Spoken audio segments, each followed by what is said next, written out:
What's up? What's up? Man, have you ever heard of a watch party where the TV watching you? Mm-mm-mm. I had a watch party and the TV was watching me since the first quarter. I don't know how people stay up late and do those games, but I would lose my mind.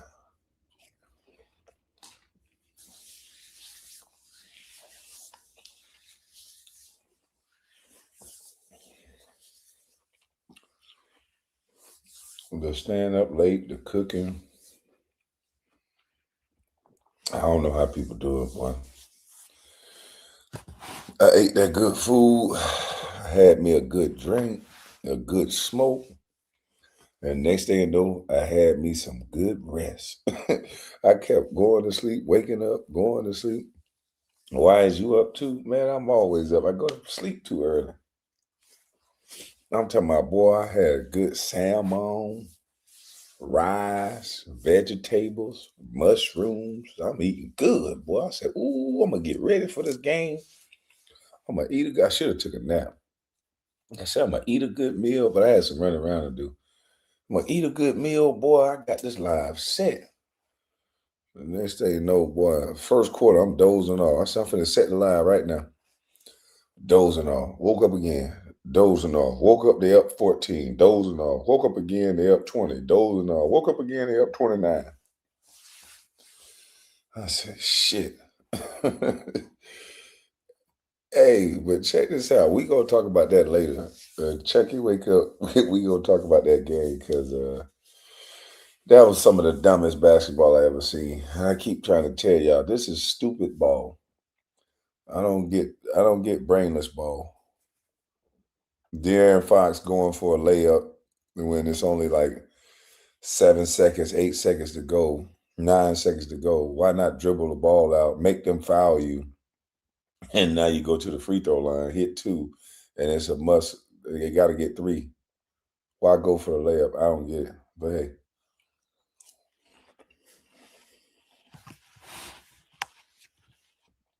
are you old? That's all. Hey man, I finally must admit it, boy. When that sun go down, I'm ready to lay down too, boy. Salute to you, TB.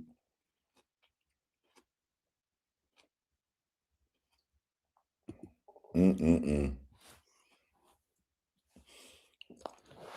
This shit crazy.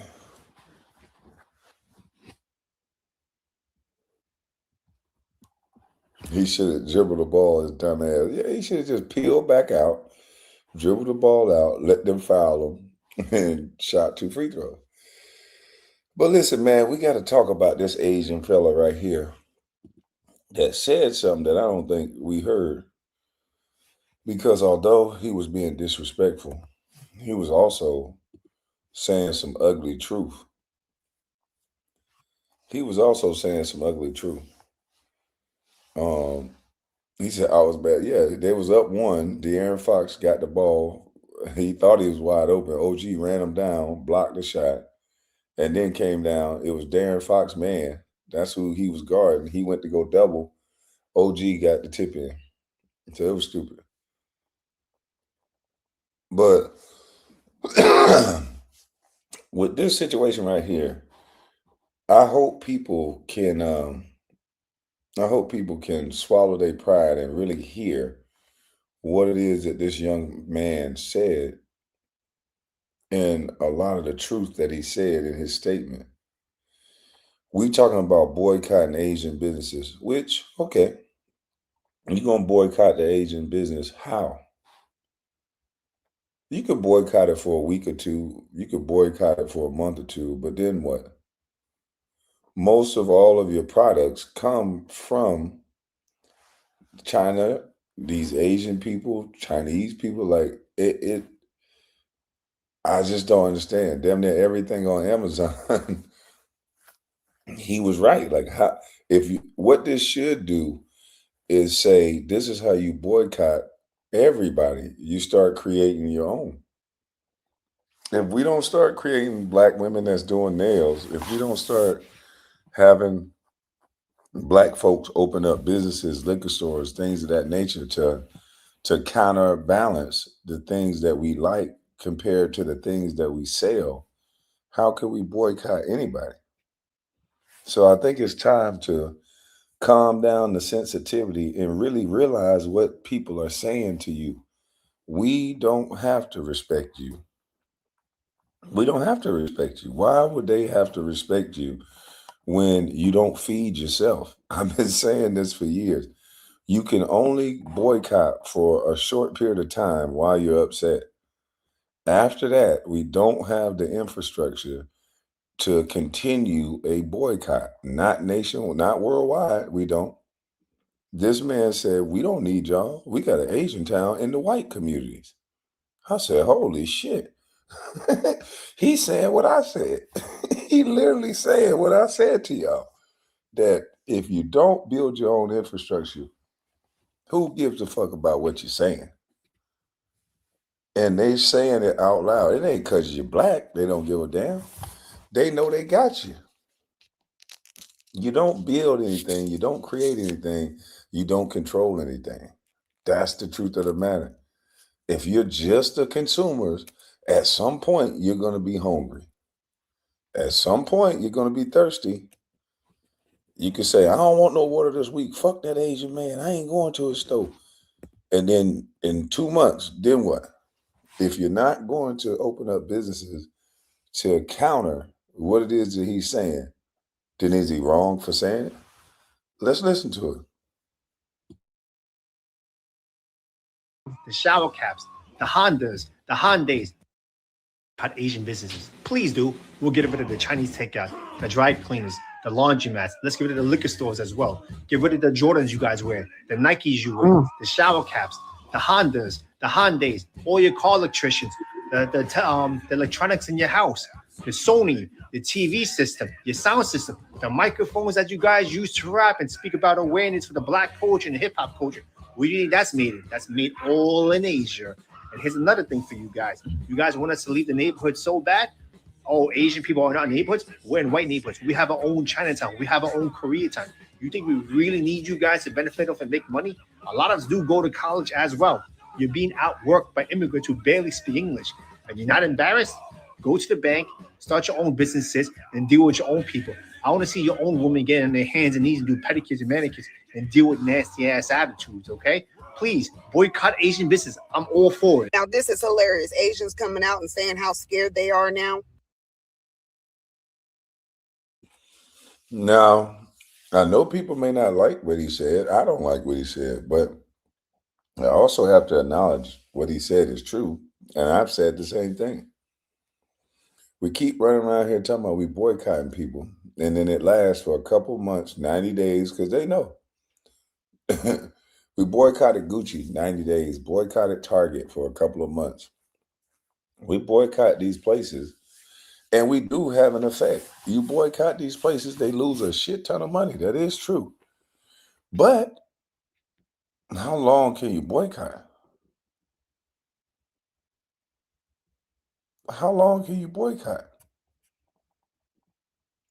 We'll be out here, our women will be out here with their toes looking all fucked up, the eyelashes. We have gotten so caught up in having so many accessories just to say that we look good. I don't know how do you boycott these Chinese people. Where are you going to get your eyelashes from? Where are you going to get your lace fronts from? Where are you going to get your wigs from? Your nails done? Where are you going to get all these things from? Your cosmetics. Where are we going to get our electronics from? That's what he's asking. Where's all the black people that make electronics? See, we still talking shit from the past. We the kings, we the queens, but from lately, we ain't done no king and queen shit. We just controlling fashion and who got drip and how much money we spend to show out on a motherfucker. But as far as innovating and creating things, where?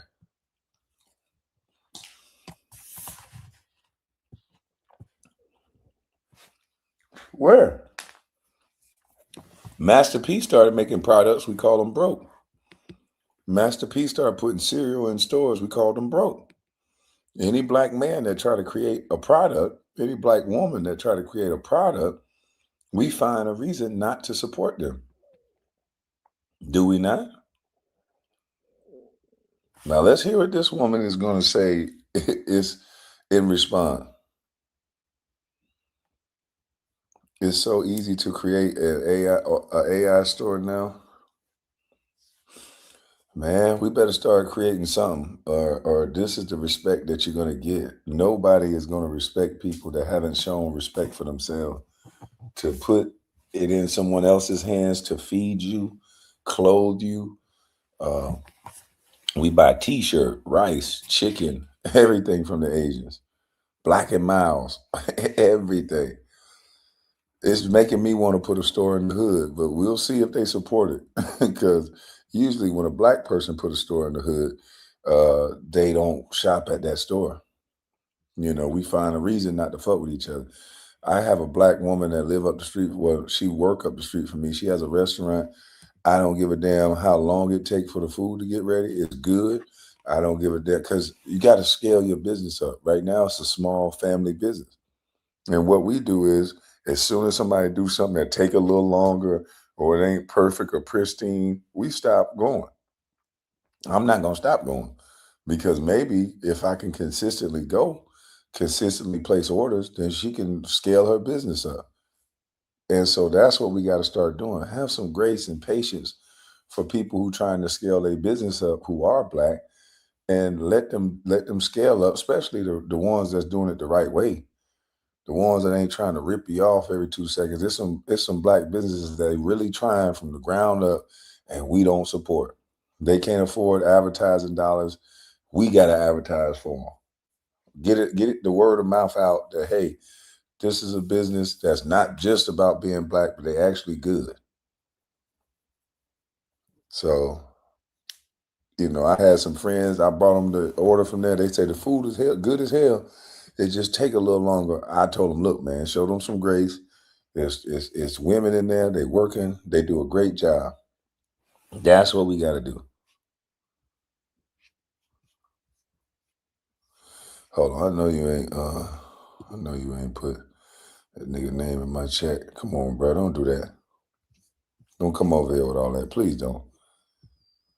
All right, but let's see what this woman said. Oh, we're so scared. We're being targeted. Oh my God. Blah, blah, blah. You know what? There's a solution. There's a solution to your scared ass. Get out of our neighborhoods. Pack your stores, close your doors, and go home. As a matter of fact, go to Beverly Hills and sell in Beverly Hills. Go somewhere else and sell all your bull crap. Do that. If you're so scared, go to church. How are you sitting up here and talking about you so scared of your direct customer? White folks ain't keeping y'all doors open. Tell you right now, I've been saying this whole time. All these people posting up in our communities, gas stations, these hair stores, and all this funky ass attitudes. Stop spending your money with them. Start checking them on site. Yeah, get very scared if you're going to be following us around the store and treating us all like criminals. This is ridiculous. But yet you're not scared when your finger gets to going and that cash register gets to popping up. You're not scared of them greenbacks that we pass you. You're not scared to come post up in our hoods, in our neighborhoods. In every black community, there's Asian stores. You're not scared. You're not that scared. How are you scared of your customer? Tell me how you're scared of your direct customer. So you got here, I'm going to directly sell to the enemy. I'm going to directly sell to people that I'm scared of. I'm not going to sell to anybody else or employ anybody else to come into here. So it's just the people that I think steal everything and the people that I'm so damn scared of. Close your doors and go to another neighborhood. That will solve the problem. Quit coming and posting up in the black communities. We'll be good without you. Okay? All right. You have a great day with your scary. And the church doors, if you scared, go to church. I like to place an order. Pick up order. What would you like? Pick up order. Can I get 5 So you heard that. That's the next thing we do. We do a lot of hollering and yapping and saying a bunch of stuff online, like as if we saying something. But if you ain't talking about building a black business and supporting a black business, you're not doing anything to combat what this Asian guy is saying or the Asian community is feeling. You're not. You'll be right back in their store in a few weeks buying their water, getting your nails, getting their eyelashes. You're going to be right back at it. The fix is in. It's been in for a long time. You can't sell nothing in your community. They found a way for our $1.9 trillion to not affect our own community. We sitting up here screaming about reparations. That's reparations right there. $1.9 trillion that we spend every year to every other race but our own. Where are we getting that type of money from? We the nicest looking broke people I ever seen in my life. Motherfuckers be broke as a joke, but they got Jordans though. Motherfuckers be broke as hell, but they got $1,000 jeans. We love stuff more than we love money. Motherfuckers be broke, but they look good being broke. Salute. I'm trying to tell you. So if you're not going to combat what they're saying, the response should be, okay, fine. If you don't want to support their stores, that's your prerogative. But at least have something, have some infrastructure. That should be the word of the day, infrastructure. We should build our own infrastructure, get our neighborhoods back. For as your city council, the people in your community that say they love you, they have tricked you. You don't own nothing in your community. You don't sell anything. You don't have no products, and you don't even try. I've tried. I know the backlash of being a black owner in the hood. Trust me. I know. I know how dangerous it is. I know everything that come with it. Why do I know? Because I've done it, and I still do it. So, hey, until we start supporting each other, don't get online with the "I love my brother" bullshit. But then secretly behind closed doors, you ain't supporting and you ain't rocking with nobody. Don't get online with the "I'm so black and I'm strong," but in real life though, you really don't support nobody black. Don't get on. That's what I'm saying. If the online representation start trickling over into real life though, then maybe we'll be all right. And the new thing that they're doing now is to combat the Asian hate or whatever they say it is, they're calling in food orders and not going to pick them up. I'm like, you proving you making them people not like you even more. Like, how the fuck is that gonna help? Just don't fuck with them. Don't irritate people. Just don't fuck with them. Shrimp fried rice. It's more or largest. Let's do the largest. Okay. Okay, and do you do the Chinese chicken wings? Chinese wings, yes. Okay, let me get 20 count Chinese wings. Okay. Okay, and that'll be all. Would you like to get any order of cream cheese wonton or spring rolls? Oh yeah, that'll be fine. Yeah, I'll take some of those. Which one, the spring rolls or? The spring rolls. Give me some rolls. Okay. Spring rolls. Okay, comes 2 pieces in the order. So just to make sure I got your order right, I have 5 orders left. Call your local health department on your local Chinese restaurants daily, all day. Make as many complaints as you can. Let's have at it, y'all. Wow. Call your local health department. So not only was the trend started where Black people were calling Chinese food places, placing massive orders and then not picking it up as a, strike against Asian-owned businesses because of the Rick Chow situation. Now they're saying call the health department on the Chinese food places and try to get them shut down. This is next level petty. Number one, the majority of the jury that acquitted Chow were Black. Number two, what would the Black community do if all of a sudden there were no Asian-run businesses? That's like all there is in the hood. You got the nail salons, you got the food, you got the convenience stores. That's like all their community do if all of a sudden there were no Asian-run businesses. That's like all there is in the hood. If all of a sudden there were no Asian-run businesses. That's like all there is in the hood. If all three that acquitted Chow were Black. Number two, what would the Black community do if all of a sudden there were no Asian-run businesses? That's like all there is in the hood. Message.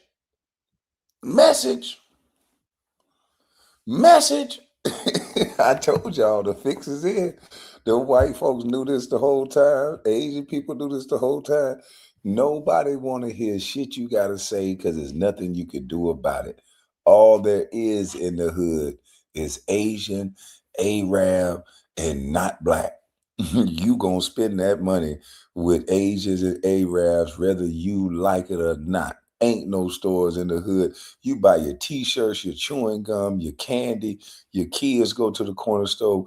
They buying the candy. They buying the lollipops. How are you gonna boycott people that having a monopoly? They always try to stop in Congress people from creating a monopoly, but they have a monopoly over the black community, and they've been had it for the longest. And everybody acting like they didn't see this. You haven't seen that they do your hair, your nails, they do everything for you. Yeah, opportunity zones, my ass. Opportunity zones went to all the Asians and the Arab. No stores in the hood, and they don't live there. Who don't got stores in the hoods, you know? In my hood, it's all any neighborhood back home where I grew up. It's the Indians, the Arabs, however you want to call them, and the Asians. We don't own no stores in the hood. I was the only dude that had a store in the hood. I had a liquor store smack dab in the hood. You know, niggas don't like to listen though, boy. Lord have mercy. But that corner store, that liquor store, I knew that's the moneymaker. Yeah, they got stores and don't live there. Hell no, they don't live in the hood. This lady sent her kid through college selling shrimp fried rice and chicken to our community. I'm talking about the little boy was like 3 years old. I remember he was sitting in a chair doing his homework. And now that kid is grown and they got 2 more stores. And he's selling shrimp fried rice and shit to the hood. They put their generations of kids and families through school off of us. It's a never-ending cycle. Are you saying we can't benefit from opportunity zones? I'm seriously asking. I'm saying that the money from the opportunity zones go to black and brown. And guess what? Asians are not white, so they're considered brown. They the ones who get the loan. Arabs are not white. They're considered brown. That's who gets the loan. It's not going to actual black folks. Those opportunity zones, black people get a restaurant in the worst part of the hood that no one goes to. It's not safe to drive through. And so they'll give out 2 or 3 of those and say, hey, look, we gave a black restaurant, and they'll bring people in front of it. But they know that nobody's going to show up there. Hell, if my black ass won't drive, it was a restaurant over on Norris Street that they gave to one of my people that's black. And he got his car burnt up in front of his own restaurant. That's how bad the neighborhood is. And if you ain't going to get white folks and other races to feel safe to drive to your restaurant, why would anybody drive to your restaurant? So that's where they give black folks the restaurants at, just to meet a quota. But everybody else get that tweener situation where it's not as bad, but you can still go there. And that's where they put the Asians at. Plus, quiet is kept. We have a hands-off policy with every other race but our own. We don't want to admit that. So them Asians are not scared. They know you Negroes got a hands-off policy. They'll come out swinging and whooping on niggas. And black folks, we scared to touch anybody. But them Asians not. They put them paws on you quick because they know you ain't going to pull no pistol. They know you ain't going to do nothing. They knew. They talking about the Asian guy been terrorizing the community. This dude, how can he terrorize a community where everybody around him black? You think you can go somewhere and terrorize an Asian community? 1 or 2 black people terrorize a whole Asian community? Hell no. It's not going to happen. That is not going to happen. And why hate an entire majority over one guy? Who hate a majority? See, that's where a lot of people get it wrong at. I'm just asking questions. I don't hate nobody. I know that the fix is in, and what they're saying, although it's going to hurt your feelings, is really nothing you can do about it. Like this white guy said, if they close all the Asian businesses in the community, what if they say, you know what, we're going to get the fuck up out of here? And then what? I would love to hear that then what? You got the nail salons, you got the food, you got the convenience stores. Think about it. Now here. This is very convenient for when I'm in this neighborhood to go right here. But I don't set foot in this spot. Do I steal something? Because they janky ass Koreans and they've always been like that. They wouldn't let you get away with being short a nickel. You can shop here every day for 30 years. Janky ass Koreans in this neighborhood to go right here. But I don't set foot in this spot. Do I steal something? Because they janky ass Koreans and they've always been like that. They wouldn't let you get away with being short a nickel. You can shop here every day for 30 years. Be short a nickel, they're gonna snatch all their shit back. Boycott all Korean businesses. I'm calling on black law. Wait, hold up. Because they want all their money, you gonna steal something? Oh, shit. Hey, look, God, dog. When my brother them was running a pharmaceutical company in the streets, I had one brother that'll let you be short a couple dollars and he'll give you the whole thing for you being short a couple dollars and expect this shit later. He would give like a little credit, so to speak. And he would expect you to see you on the back end, which was risky because sometimes he had to slap shit out of some people that was playing. I had another brother that you can have goddamn $9.99 and he'll tell you to get the fuck out of his face till it's $10. So it's just different strokes for different folks. What are you willing to risk? You know, some people not gonna risk having to kick ass and look for you when they doing their pharmaceutical company, So, ma'am, it's not a race thing.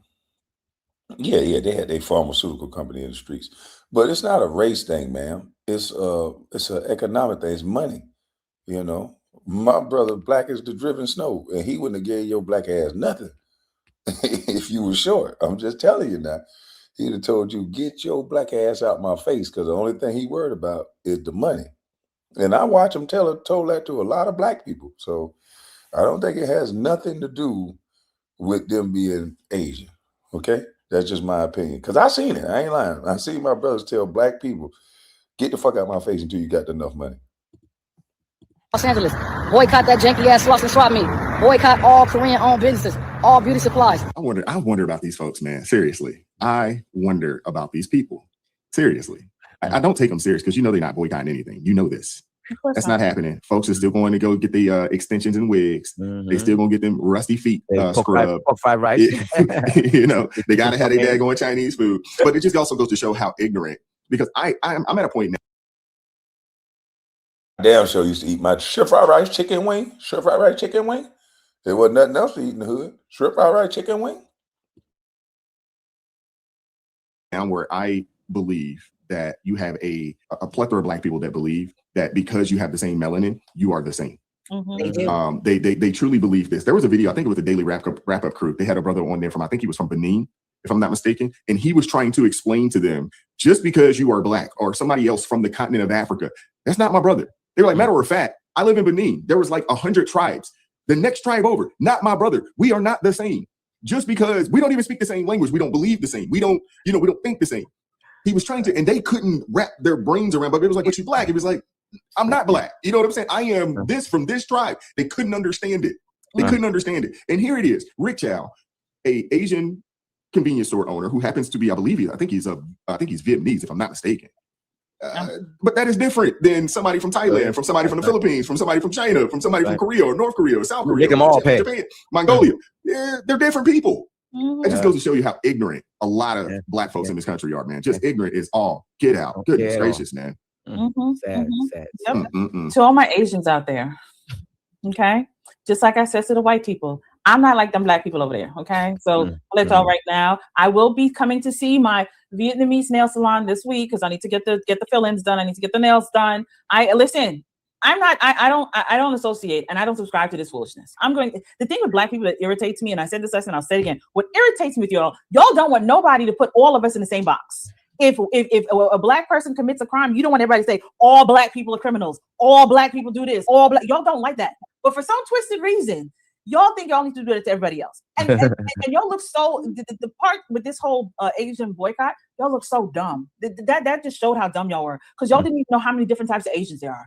Did y'all know Indians are considered Asian too? No, they don't know that. They don't know that. That's why they voted for Kamala. That's why they voted for Kamala. Exactly. They voted for Kamala, who is Asian, might I add. But y'all go touch some grass. Go touch some grass. And the audacity of the lady that want to sit down and do that video about how scared Asians need to get out of the black community. Lady, you be bald headed because you had all them braids up in your head. You ain't had no hair on your head, girl. All y'all are yelling about, especially what we're about to hit summer 2026.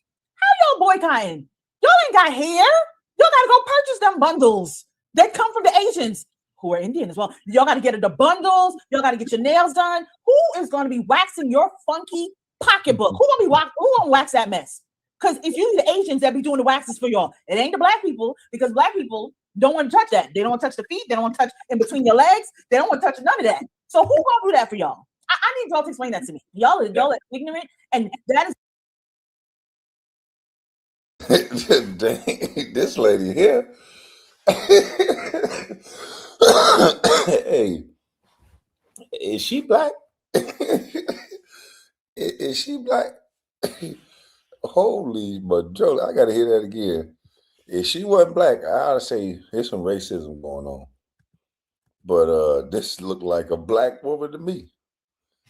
Who is? That's why they voted for Kamala. That's why they voted for Kamala. Exactly. They voted for Kamala, who is Asian, might I add. But they only go touch some grass. Go touch some grass. And the audacity of the lady that want to sit down and do that video about how scared Asians need to get out of the black community. Lady, you be bald headed because you had all them braids up in your head. You ain't had no hair on your head, girl. All y'all are yelling about, especially what we're about to hit summer 2026.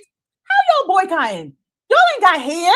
Y'all gotta go purchase them bundles that come from the Asians who are Indian as well. Y'all gotta get the bundles. Y'all gotta get your nails done. Who is gonna be waxing your funky pocketbook? Who gonna be waxing? She called it a funky pocketbook. Who the hell is gonna be waxing your funky pocketbook? Oh man, I ain't never heard it called that. Hey, we can get mad, we can get fat, we can die skinny. What she's saying is correct. Do you know how many women put that yaki on their head? Do you know I've seen it's? I have some cousins that haven't seen their real hair in years. What they do is my cousins. I'm not going to talk about every woman in the world, but my girl cousins, I haven't seen their hair in years since they were little girls. What they'll do is they'll get their hair done, and when their hair not done, they'll cover it up with a bonnet or a protective style, but it'll still be hair weave. The protective style will be some type of braid or some type of something, but they're gonna keep their hair covered up. They're not gonna walk out with no motherfucking regular hair. I haven't seen it. I don't know about y'all family, but since this hair weave boom hit, us men, we stop asking about it because we don't want to get swung on by making them think that we don't care about them or like them because they have weave in. But at the end of the day, if you don't walk outside without your own hair, you don't walk outside with your own eyelashes, you don't walk outside without your face done, most of these products are coming from that community. So I just don't understand getting online sounding black, sounding like you down. But the truth, I say in real life though. So sometimes when I talk on the internet, people get upset because they know it's true in real life. In real life, if you buy all of your products from a person, I'm telling you, when my brothers were street pharmacists and they heard crackheads say that, just pretend like we the crackheads. If my brothers heard crackheads say, I'm never gonna goddamn shop with you again, my brothers would bust out laughing because they know that crack gonna call them at some point. At some point, you gonna need this tension. And the agents got all the tension. They got everything that we buy. So it just don't make sense to come online and sound blackety black.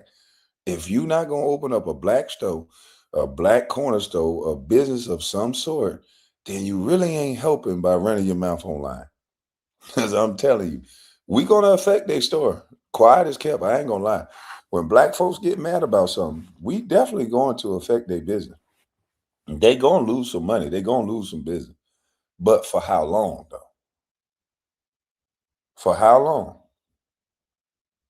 That's all I'm saying. How long are you gonna be able to boycott their stuff? Are we saying, all of our women not gonna buy their shit now? Are we saying all of the guys? So Shein is gonna close. Nobody shopping at Shein no more. Because salute. When them bargain prices come out at Shein, we gonna see how that line look at Shein. Cause they know how to get us. They'll drop a sale on our black ass. Next week is gonna be an Asian sale.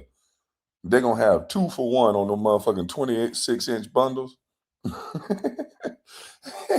That human hair. We gonna see how fast. Hey, look, we gonna see how long this goddamn boycott lasts. Because once they give a discount on that motherfucking weave, and they give 2 for 1 on that Brazilian hair, when girls need 3 to 5 bundles to do them, they goddamn hair, and they gonna give deals on them motherfuckers. We'll see how long that shit lasts. I saw a line around the corner in Atlanta for Shein. I saw motherfuckers fighting each other to get in that mall to go buy that Shein pop-up shop. You telling me all that done went away because somebody mad at one Asian? That's what y'all think? I think a lot of people join waves online, and I think a lot of people make it sound good, but in real life, they gonna do the same shit they've been doing, which is not thinking about building your own and just live off of, purchasing shit. Why not be natural? The girls who look the best on TV, get the most attention, get the most men, they look a certain way. It's weave, it's this, it's that. It's just the way it is, bro. That's been embedded in some of these people for the longest, so it's not a boy, these ladies gonna be looking super fly if we get more black salonists. I don't know. We'll see. Hell no, it won't last. They already did this before. I'm telling you, it ain't gonna last. KB, when they leave our community, we as businessmen can purchase a beauty supply store that fulfills our sister's needs. Yeah, okay. Nah, I don't want no weeds though. That's like having the crack. I don't want no hair though. Motherfuckers will scale through your roof to get that shit.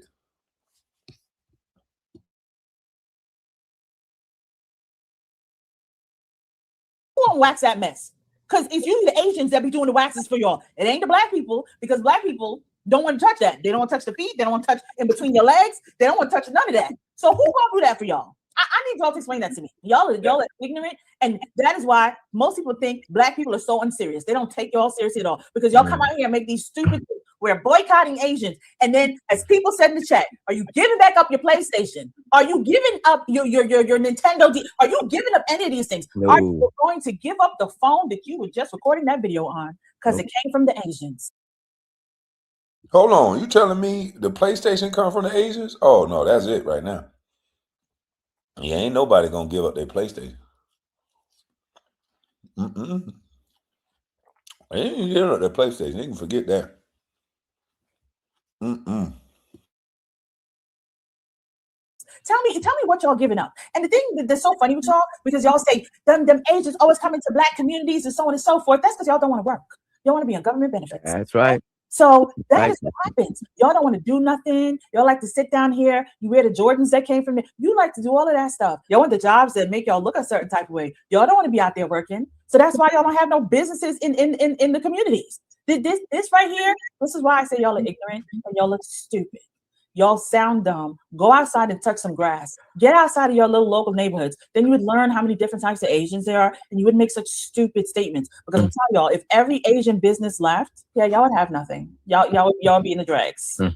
I'll just say this. I'm from the home of the carryout.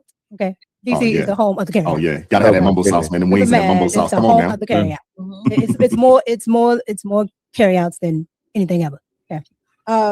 So with that being said, here's the thing. It still comes back to the Democrats. The reason why those Asians are in your community is because the policies, okay? They have all these minority grants and things like that, but you don't. Oh shit, Mika is making sense. I said that same thing. It's these Democrat-led policies that keep these people over you. This is what I don't understand. Democrats love black folks during the election time. They tell them we the party that love you. We the party that switch. Well, how come y'all ain't the party that got us owning nothing in our community? If they love black folks so much, you don't think that it would be mandated that there would be a black corner store the same way there's an Asian or Arab corner store? You don't think that it would at least be one black liquor store in every community? I'm talking about the things that black people buy the most. Liquor, cigarettes, all these different things that we purchase. Just being able to sell a black person Black and Miles every day, your ass go make plenty of money. But we don't get none of that money into our own community. It goes elsewhere. You don't think these policies would be more geared towards a more balanced looking community from a standpoint of ownership? Like, it's crazy.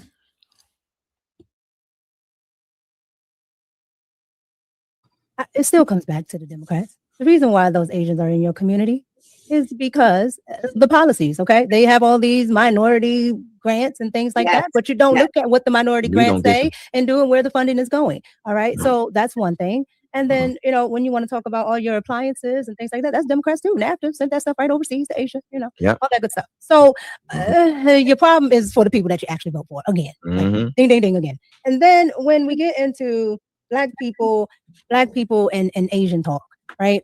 Here's the thing. You can do all this in your community because we actually know what black people spend. When I see a black beauty store, you don't want to patronize it because just like that young lady said in front of the Korean store, oh, well, they don't want to let me go with a nickel. Well, I've seen multiple times in black-owned beauty stores. They'll, well, can't y'all give me a discount for why? Why? I don't know you, girl. Come on, sis. So you want that. So when they don't do that, you don't patronize them. Then they go out of business. But that Korean store say, I want my nickel. You either give it to me or not. And then what happens? They're still there because they're going to give them the nickel. So you respect others more than you respect the people in your own community, which is why they also have no respect for us. This is why they don't have no respect for us. Because she's right. I've seen it. I've been in the hood. We find any reason not to patronize each other unless we cool with the person. We find any reason not to continuously patronize each other. One mistake, one wrong move, and you black, it's over with. Ain't nobody fucking with you. Ain't nobody going back. The whole town it'll just be quiet as kept. They just know they ain't fucking with you. Malcolm X tried to warn us decades ago. Yeah. They just will not fuck with you, right? But then here it is on the flip side, the Asians, the whites, whoever else that's in the community, they get chance after chance after chance. They get chance after chance after chance. I don't get it. All they do is stick themselves with that needle and lose 40 pounds overnight. Damn. Those stores never last. On top of that, when you get into the whole Asian and black community, can there, as in any culture and race, can there be people that are anti-black or this and that? Yeah. But what I've been foreseeing as of lately, right? You want people to put up with nonsense because let's say Mr. Child doesn't, people like Mr. Child don't like you. Cool, fine. You want also people to put up with the fact that this is happening on their property, right? I'm not even getting into what actually happened, but let's just get into what we know. The store is being stolen from time and time again. And people are saying, well, they can just write it off on insurance. After so many, just like with Chicago, after so many times, the insurance company is like, look, you got to do something about this or, we're going to just have to move. So now you got people following you around the store, things like that. There's one side of it addressing, okay, there may be quote unquote anti-blackness there. All right, cool. You can address that as well as addressing what. And I'm going to tell y'all a secret. America is a corporation and it's built on business, right? So as soon as we had a situation that happened in front of our store in the hood, right? And yes, we're black, but because we're the store owners, when the police asked who owned the store or who running the business, and we said us, it was a whole different treatment as a business owner and as somebody running a business. They gave us a different level of respect because we were the ones running the business. So America is going to protect business and business owners first. So if there's an altercation at a place of business, they're going to come talk to the business owner 9 times out of 10. And it don't matter if you black. If you a black business owner, they coming to holler at you first. We had some people do some stupid shit. Police came right up to us. Yes, sir. No, they treated us with the utmost respect because America is going to protect businesses first. That's how it works. You're paying taxes. You're doing all this. They're going to respect business. So I don't know. Goes on in the store.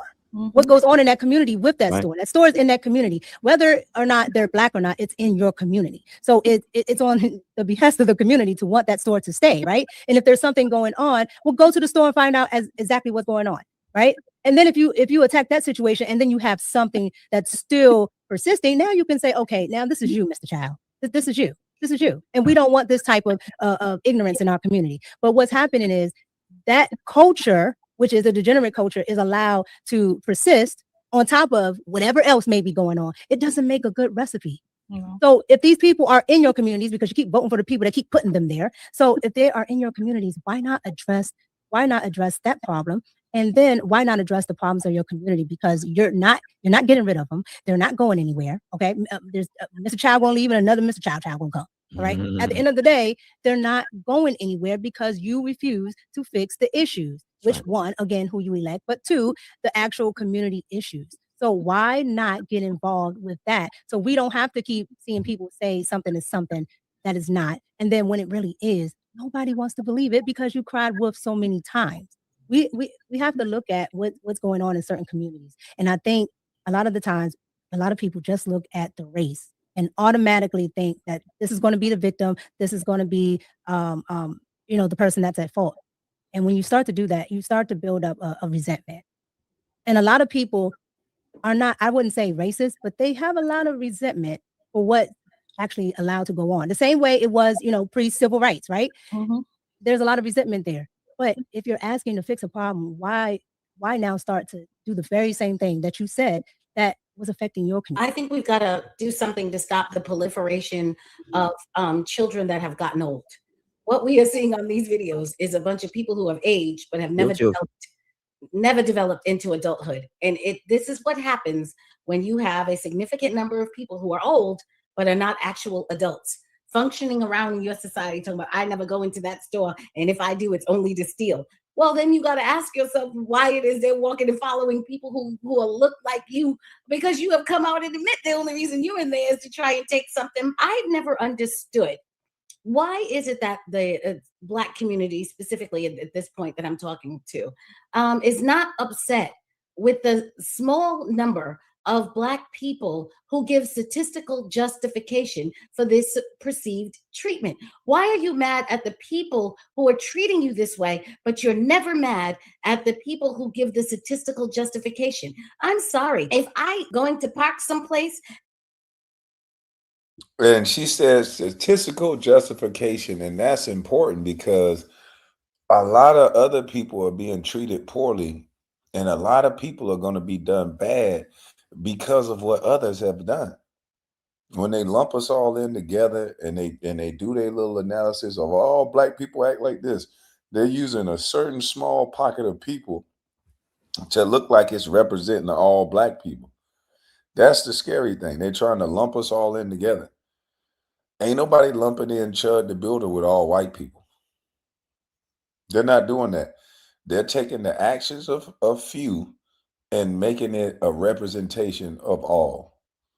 And I think that's stupid. Y'all white folks that's doing that, that's fucked up. There's a lot of Black folks that don't think the same. And a lot of people take a lot of risks thinking different. But to lump everybody in together, I think that's stupid.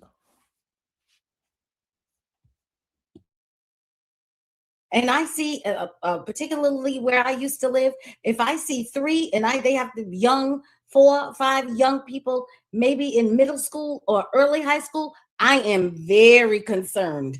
And I'm looking over. I'll tell you, I have driven around my own block to not park, to not get out of a car. If I see a bunch of kids I didn't know, I will keep driving and see if they're walking.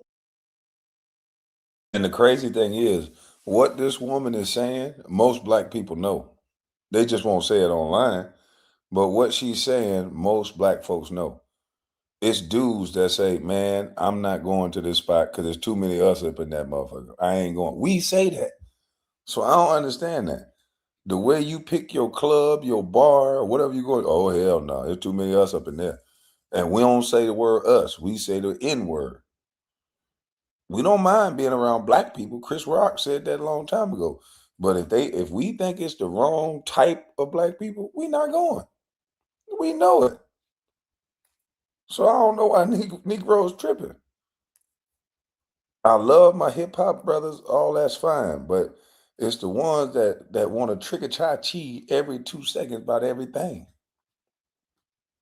It's people going out looking to pop a black person every night. So no. Fatigue with our own people. It's a lot of black people say the same thing this woman say. So I don't know why people get online at front.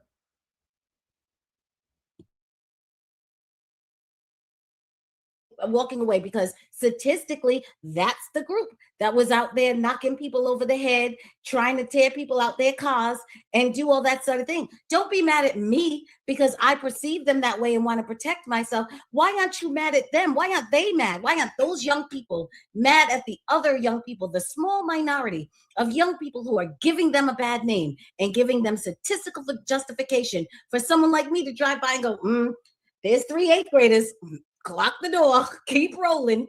I'm sorry. This is, I've never understood that. It's what it suggests to me is you've got that going, and now you have these undeveloped adults.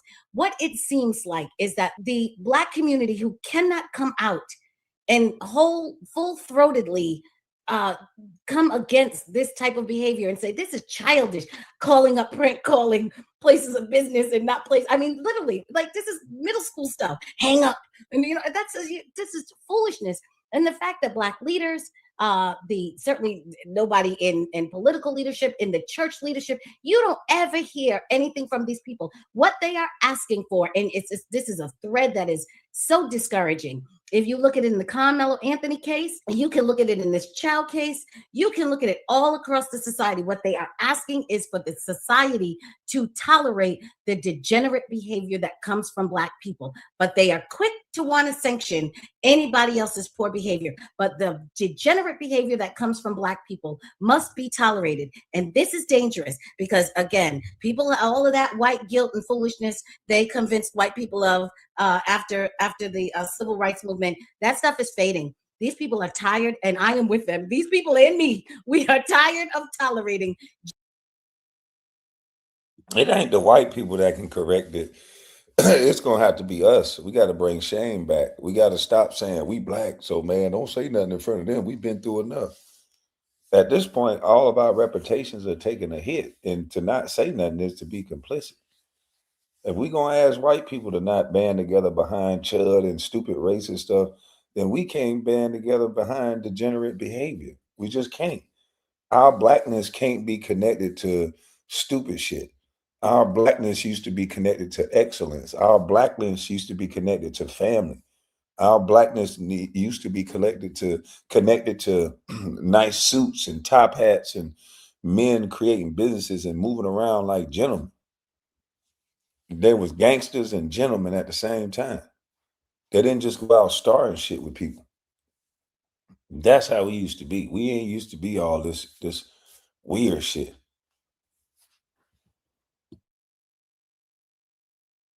Degenerate behavior, we don't care where it's coming from. But the fact of the matter is, I said this last week, you People always have a small number of people in their community that do bad things. Nobody's perfect. We understand that. The point is not the aberration. The point is not the small number of people who have aberrant and antisocial behavior. The point is the 99% of people from that group who don't disassociate and immediately call it out. It leaves everyone else to feel like there's no recourse, there's nowhere to go. They have to separate or take things in their own hand. It is going to be a harsh reaction if we keep this foolishness up. Nobody is going to tolerate your degenerate behavior simply based on skin color or a history that no present white person in America, 90% of the white people in America's families came here after slavery and were not present for. It has nothing to do with them. They are done tolerating this foolishness. Yeah, I think the sisters covered all of the bases. I mean, there's on the one hand, you have the inappropriate funding being given to non-Black people in their communities so they can't set up businesses, although there are some Black people who raise their own money and start their own business. And they do have to deal with stupidity of Black people that don't support them, that want them to give more, basically take care of them and take care of their store at the same time, because you're going to give me a discount or you're going to let me get away with not paying you that extra dollar I owe. But you don't want the people who are non-Black, they won't let you get away with that, and you want to fuss them. But yeah, it's a whole lot that goes into this whole thing. But the bottom line is that Black people ain't got no business acting stupid when they're doing damage that's causing the problem. You know, you cause the problem, then you complain about being the way you're treated. So unless you're right on target, I appreciate that. But I do think that we need to see in our Black communities more businesses by Black people. Most of the Black people, the neighborhoods we go to, they're all run by non-Blacks, and I think that's unfortunate. And I think that's our fault. You can't blame the foreigners that come in there and they work their butts off and they do their thing. You can't blame them for that. Mika's right about that. Yeah. It's not, yes, we can have Black businesses. I love that. I'm not anti-Black business. That's right. To be honest, I don't believe the government should be giving these people low interest Shouldn't be. loans. No, and basically they set up the same scenario they set up in Minnesota with the Somalis. That's and right. they took these people as refugees who came in from Laos, from the Vietnam War, from Cambodia, from all of these countries that they were over there doing stuff they knew they didn't do, and their so-called reparations. We're going to come in here. We're going to give you stuff that no American citizen is entitled to. That's right. And we're going to set you up in such a way so that you can make this money. And that's sort of how we're going to appease you for the things that we have done or not done, or the way we're trying to reorganize. But they make sure we are the ones enriching people. Every time they bring somebody over here, they bring another race over here, it got to be attached to our community, because we're the ones that's going to make them rich, because we're the ones that's not going to cultivate or innovate anything. We're not going to start a store. What we're going to do is just spend our money. And that's what they allow.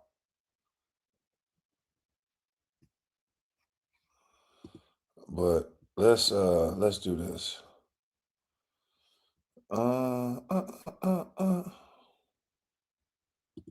Let's do this. I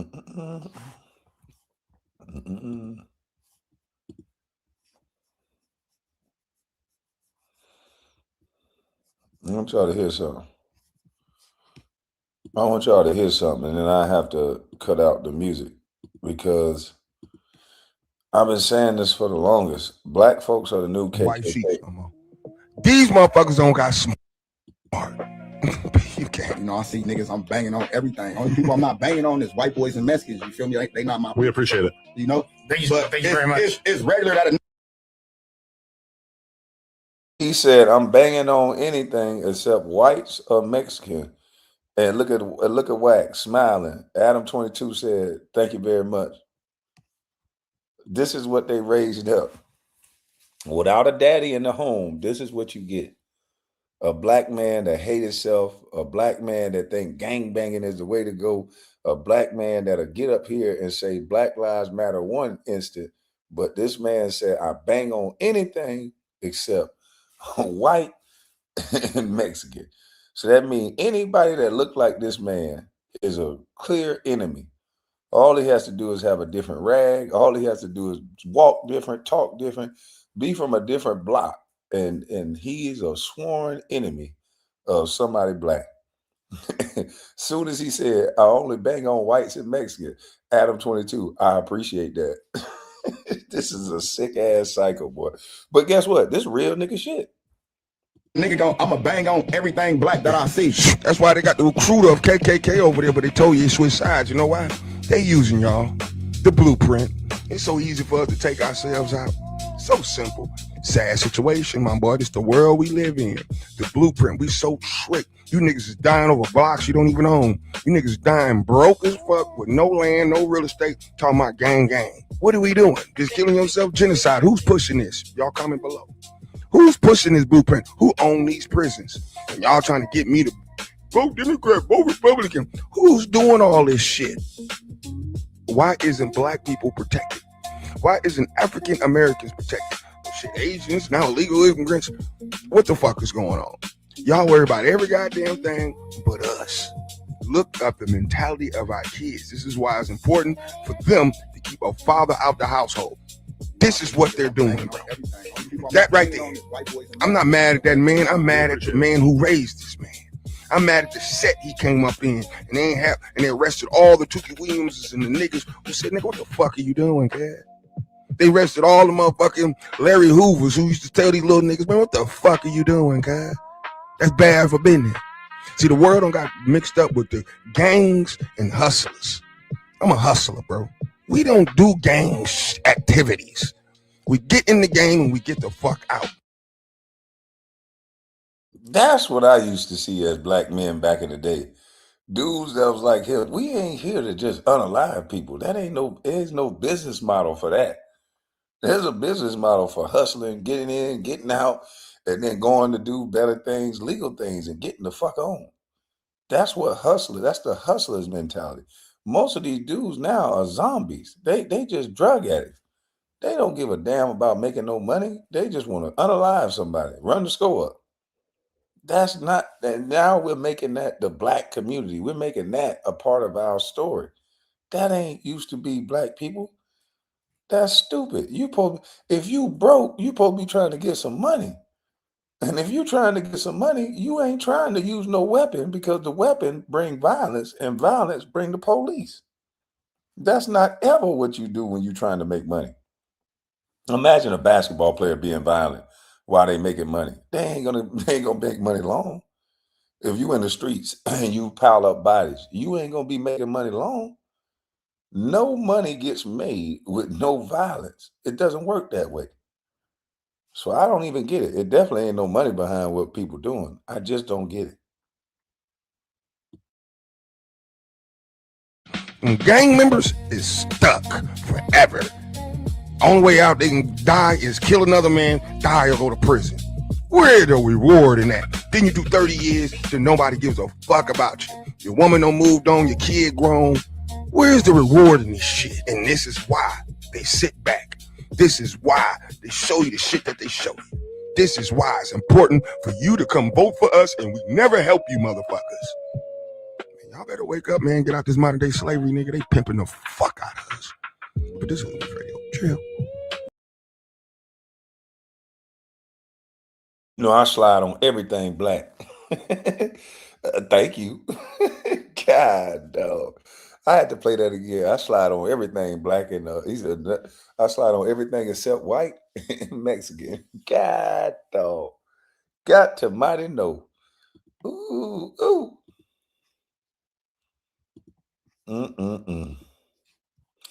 Now, when they don't get us that way, they have these mothers like this. Poor little baby. Ain't got a shot in the world. Because look at who his mama is and look at what she decided to do.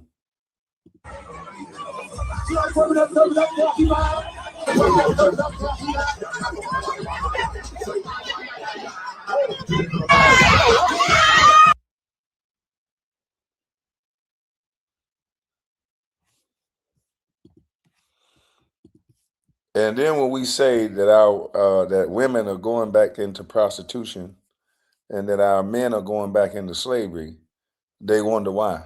Because the only time they wanted to pick women, and I'm not saying that this is a black woman because I don't know the race of this woman, but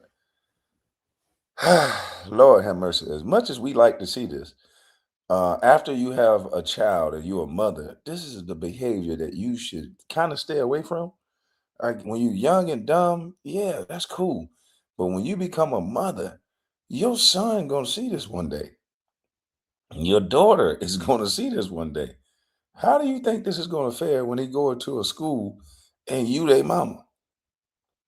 Like, I just don't understand this. If you Mother Earth, why would you make yourself look like this in front of all these people? I love a freak. It's cool to be freaky, but there's some women that they just love attention. They're not freaky at all. They by themselves with a man, they damn near put a bonnet on and go to sleep. They're not freaky. They just showboats. They love attention. If it's a group of women, girls gonna turn up and do stupid shit. But it's ironic when it's just a group of men or you around your man, then somehow you tired, your back hurt. Like, no, if you a freak like this, then motherfuckers should be able to put music on and you should do this everywhere. But you at motherfucking SeaWorld in front of families and children, damn near about to kill yourself to show out. She could have fell off that damn rail, her and the baby.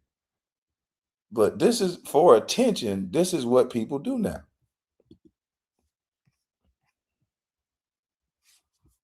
Of attention, and you ruin your entire life. Imagine being a mother and being gassed up to shake your ass so much that you literally endanger your child's life and get CPS called on you. I know I said call CPS. It's what the fuck is going to happen? What do you think is going to happen when you're twerking with your fucking baby on your chest, smashing them against the railing? Women need to start holding other women accountable. I promise you, the women there cheering her on, and yeah, you go, girl. You're supposed to be a mother that respects herself, but shit, it's a girl's world. Shake that ass, boo. Those women are the same women that got her kid taken from her. They're also the same women that don't see a problem with it at all and believe that this shouldn't be classified as child endangerment. Further proving that women shouldn't have a say on shit. Imagine you see a woman with a child on her chest and you gas her up to start shaking it over a rail. What would have happened if that thing came loose and the child started falling down and smashed against the fucking concrete? What would have happened if she accidentally bumped his neck against the railing a little too hard and fucking closed his windpipe and now the baby's dead? What would have happened then? Oh, as long as you have fun, though, your 15 seconds of fame, your 20 seconds of fun and being praised is worth your child being potentially dead. You know what's crazy? When men are given full custody, a man becomes what their kid needs. When a woman gets full custody, she just has full custody, but she's still the woman that she's always been. Now, I'm not going to say it's all women because there are beautiful, real, good women walking around who had their child and realized, fuck, it's time for me to get my life together. But on average, statistically, men are the ones that change for their kids, and women just stay who they are while raising kids, which is why, again, statistically, single mothers create criminals. Imagine being a little boy and having common sense by the time you're 14 years old, but your mother is still mentally 12 and tells you you're not allowed to do something, and you're asking her why, and the only response she has is because I said so. It typically isn't going to raise a strong-willed man that's able to regulate his emotion. Just like if a drug-dealing dad can't stop drug dealing and has their kids around on a drug-dealing operation, I would expect him to have the kid taken away too. If you care more about what you want to do rather than what's best for your kid, then guess what? You're a bum and you don't deserve to be a parent.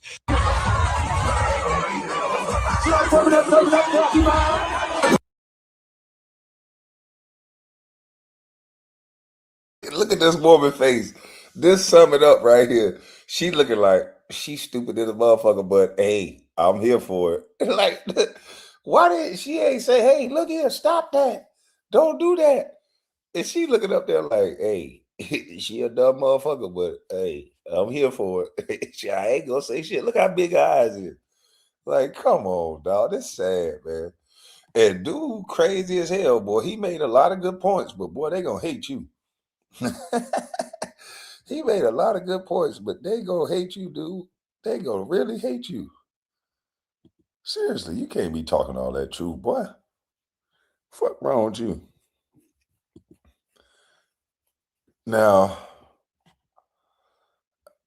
I ain't vet this one yet. Let's see. Yeah, they ain't really fighting, but let's look at a couple of these teen takeovers. You know, this is how we been depicted across America. This is what we getting judged for. In front of the police now. We supposed to be so afraid, but in front of the police, this is what our youth is doing. And Lord, why are these two little short, stubby, out of shape white women even police officers in the first place? Because they can't stop Jack Judy. Watch this. Keep walking.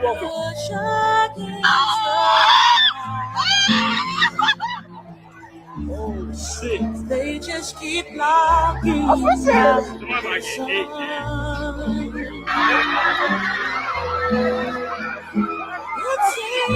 Since I was born, my nigga John got order morning. My nigga John. I have never wanted to be in a group of motherfuckers like this ever. I'm trying to figure out what doesn't happen to these goddamn kids. I ain't never wanted to be in a group this big. If y'all told me, hey man, we going down here, how many people gonna be? Man, it's gonna be about 5,000. I ain't going. Yeah, I ain't going. Why you ain't going, man? You laying your nigga, somebody gonna get killed. I'm not going. I'm not going down there. I've been through this from a young age. Nigga, the more is around, the bigger the problem. I'm not going. I'm not going, Slim. No, sir. If too many people want to die for fun. This don't even make sense. If you're a true player, what can you get done in this situation with all these people around? If you're trying to talk to a woman, you can't even really talk to her with all these people around. So true players don't go to no shit like this. No, sir.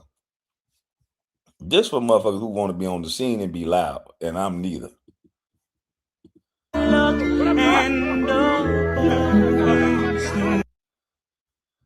What the hell? And who is this grown man choking these other? Who are these boys that are getting choked by this dude right here? He got his heads up. He choking both of them. What? They wasn't raised right. You don't never let no man stand behind you and they got both of them in a headlock. What the hell? You might well let him be your baby daddy. What the fuck is going on? Yo. Look at that. Got these little niggas in a headlock. And they standing there smiling. He got both of his arms around his arm, pulling it down. Man, I'd have been like, look, man, get the fuck up off me. Man. Look at that shit.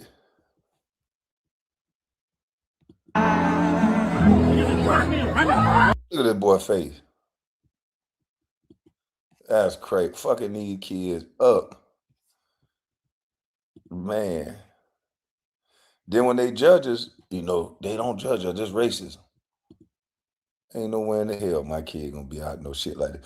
Well, the parents can't know where their kid at all the time. Then you're a shit ass parent. Shit. You a fucked up ass parent. It's 9 o'clock. Hey boy, where you at? Matter of fact, I see you on the iPhone. I know where you at. You had a teen takeover. Bring your motherfucking ass home before I take over your motherfucking jaw. Hurry up, boy.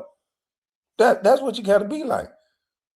You got a damn near terroristic threat, these little motherfuckers, because the police gonna do it.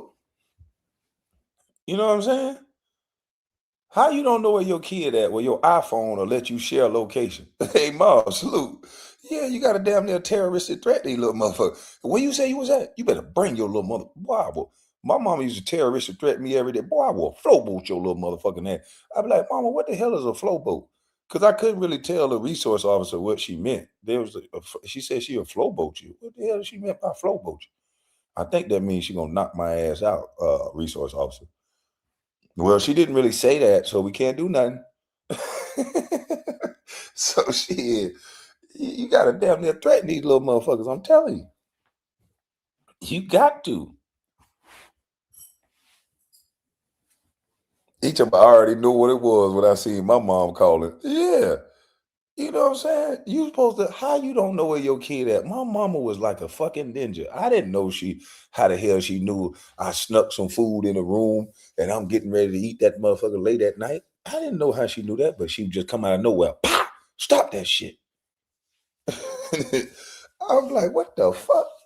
If you a concerned parent, you supposed to know that your kid trying to trick you. You was trying to trick your parent. My mom used to tell me all the time, look here, boy, I'm going to tell you one more time. There ain't nothing new under the sun that you about to do or you thinking about doing. Stop playing with me. You're going to get fucked up. You're not smarter than me. I know what you're doing. I know what you're thinking. I've been your age before. You've never been my age. What happened to the parents that talk like that? Boy, girl, I done been your age before.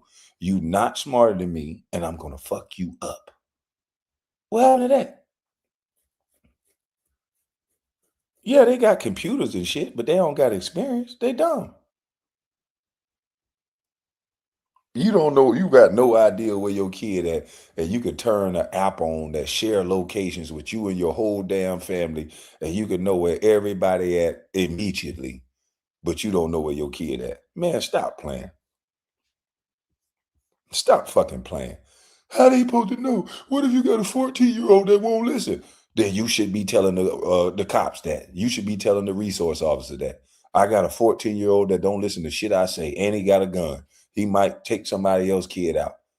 That's what my mom would have done. My brother running around with a gun. My mom not finna let. She ain't raised nobody to just run around unaliving nobody. So if she found my brother was just on some dumb shit, she'll turn his ass in. The hell is you talking about? You got to be real parents. We not being real parents no more. But then we want to talk shit about the whole world. How we supposed to know where our kids at and they all got iPhone? But this what they gonna do for parents now.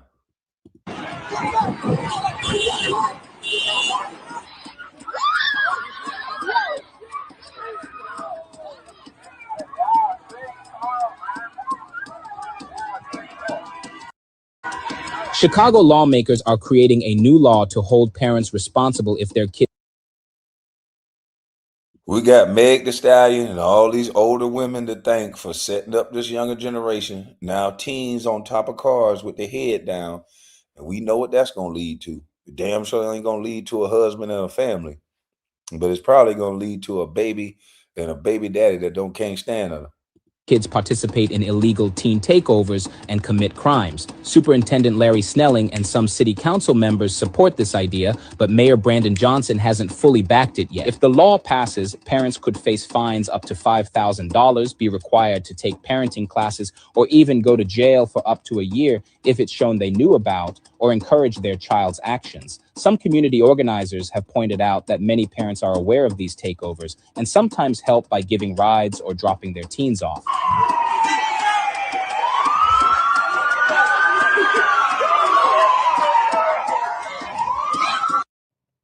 You are the problem if you do not agree with this law. I said it. I don't care who comes for me. You are the problem if you do not support this law of basically holding garbage parents accountable and their bastard children for partaking and encouraging Black teen takeovers. I'm glad this is happening finally. But I would love for this law to go national. Yeah, that'll be even better if all 50 states together decided to pass this as a national law. Makes sense to me. We have 3 months of no school, man. It's summer season. Schools are out. Children are now home. That means 3 months of Black teen takeovers. But let's be real. These takeovers have now graduated to riots. That's what the hell this is. These are riots, and parents encourage this type of buffoonery. Lock their asses up. Thank you, Chicago.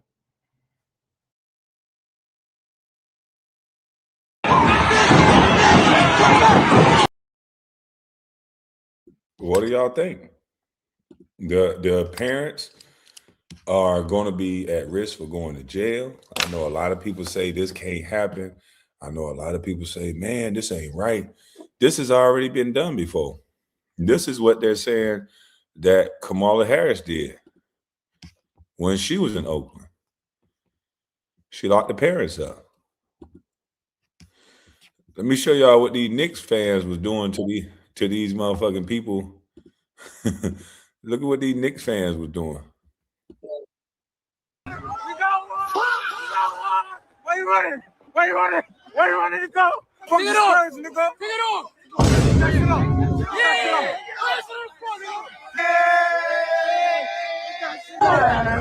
Oh.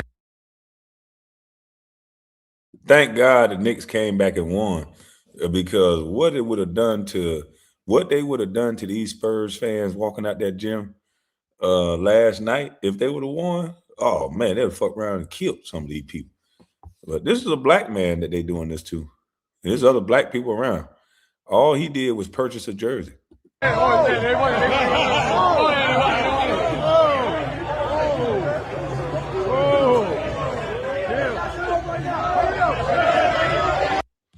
And after he punched the dude, he realized he like, damn, they finna whoop me now. he said, okay, I better let them have this jersey. He punched the dude and they surrounded him. He's like, oh shit, I better let them have this jersey now.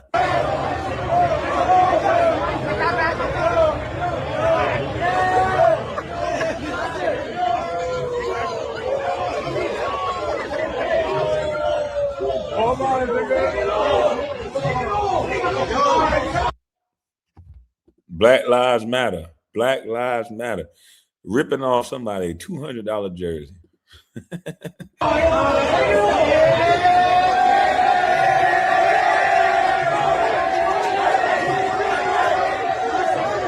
They telling them, let go, nigga. Let go of the jersey. Who encourages this behavior, though? I don't know. But, you know what I'm saying? We love each other, man. 10 black people surrounding a black man, ripping his jersey off his ass. Oh, man, we love each other, boy.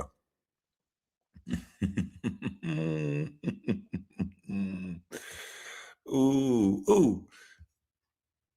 Damn, boy. I couldn't believe it. There's more to it. Let me see the ones I had from the other day. This shit crazy, B. And they say it's the white man I should fear. But it's my own kind doing all the killing here.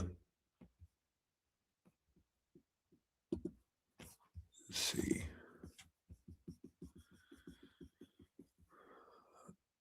Oh, no, not that one. No. We don't want that one. No. We don't want that one. Nope. Nope. I'm not playing that one. This one gonna bug y'all out. Everybody in this photo is no longer with us. I want y'all to count how many people in this photo, because it's the gang, right? Everybody in this photo is gone. They did this photo, and everybody in this photo. I know who's winning. And why everybody got on sneakers? I changed my mind. I want to know what was the score when y'all took this picture. And this is proof that the streets are done. Ain't nobody alive from this photo but the photographer. Well, that we know of. Because clearly their ops not playing with. They're beefing with the Teenage Mutant Ninja Turtles at this point. Damn. Count how many young black men in this photo. Traveling Classy said, it's too early for me to get pissed off, KB. Hey, my bad, Traveling Classy. I apologize. And I'm sorry. You're a little fine there. But everybody in this photo got a wing or angel over their head. They were standing there with the gang. They with the shits, but they ops must be with the shits too. So every black young man in this photo, this is our generation. People keep talking about, I don't believe that we still 13% of the population. That's that bullshit. That the white man don't even want to count us for the right amount of people. How you gonna get above 13% of the population if you taking out men that's gonna help create babies? So these women have to double time with rappers and everybody because it ain't no more people around. That's like 12 young men gone. And I'm sure they took away some on the other side. So how are we going to have a generation of people, if the kids are our future and they are no longer with us, then how in the hell are we going to ever get above 13%?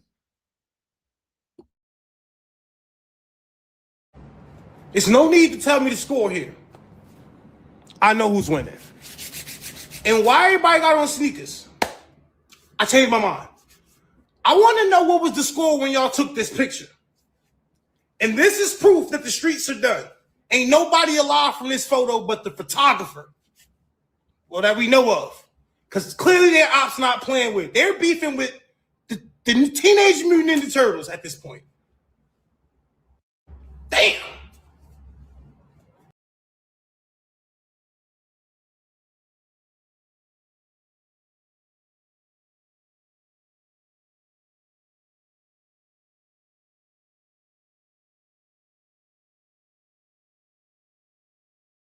Hold on. Some of these Instagrams, they won't allow no more because they had a little baby smoking weed.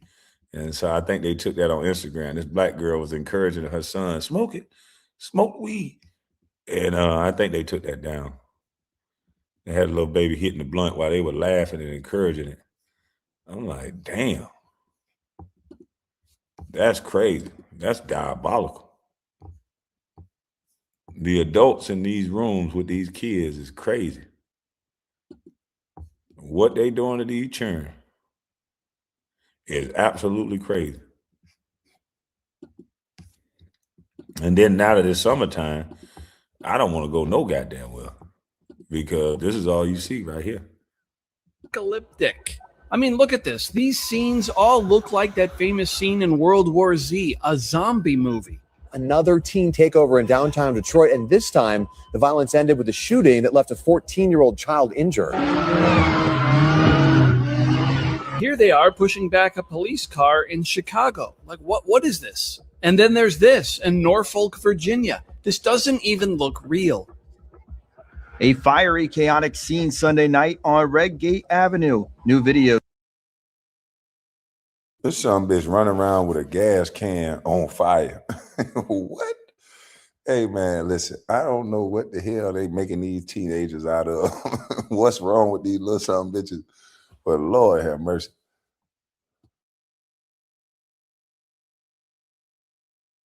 Share with 10 on your side shows a person doing donuts nearly hitting the bystanders recording.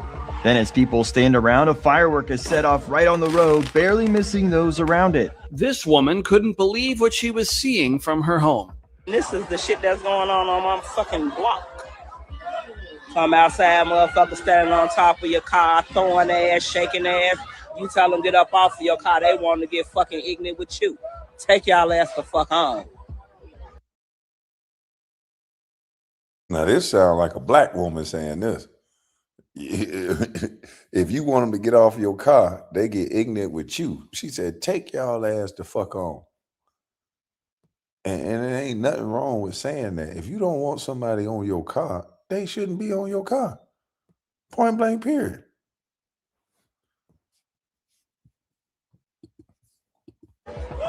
Take y'all ass the fuck on. Come get y'all motherfucking baby kids. Fuck.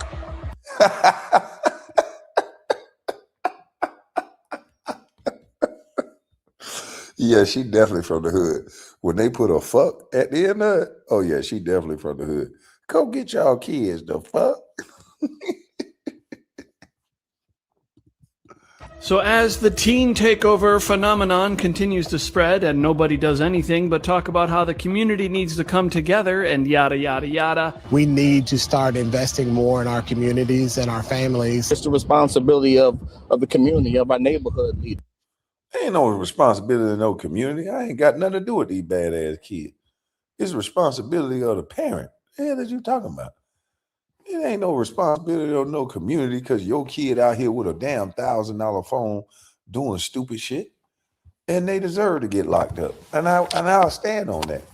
Any parent that's out here not knowing where their kid at when they got a fucking iPhone that you paid for, and that iPhone has find my location, the iPhone has sharing location, you know where that kid at.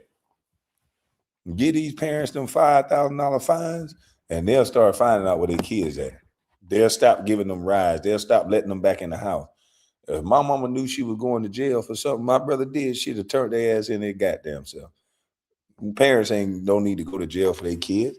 So that'll force them to parent instead of pretending like they got a good kid. You can kiss your beloved first world country goodbye.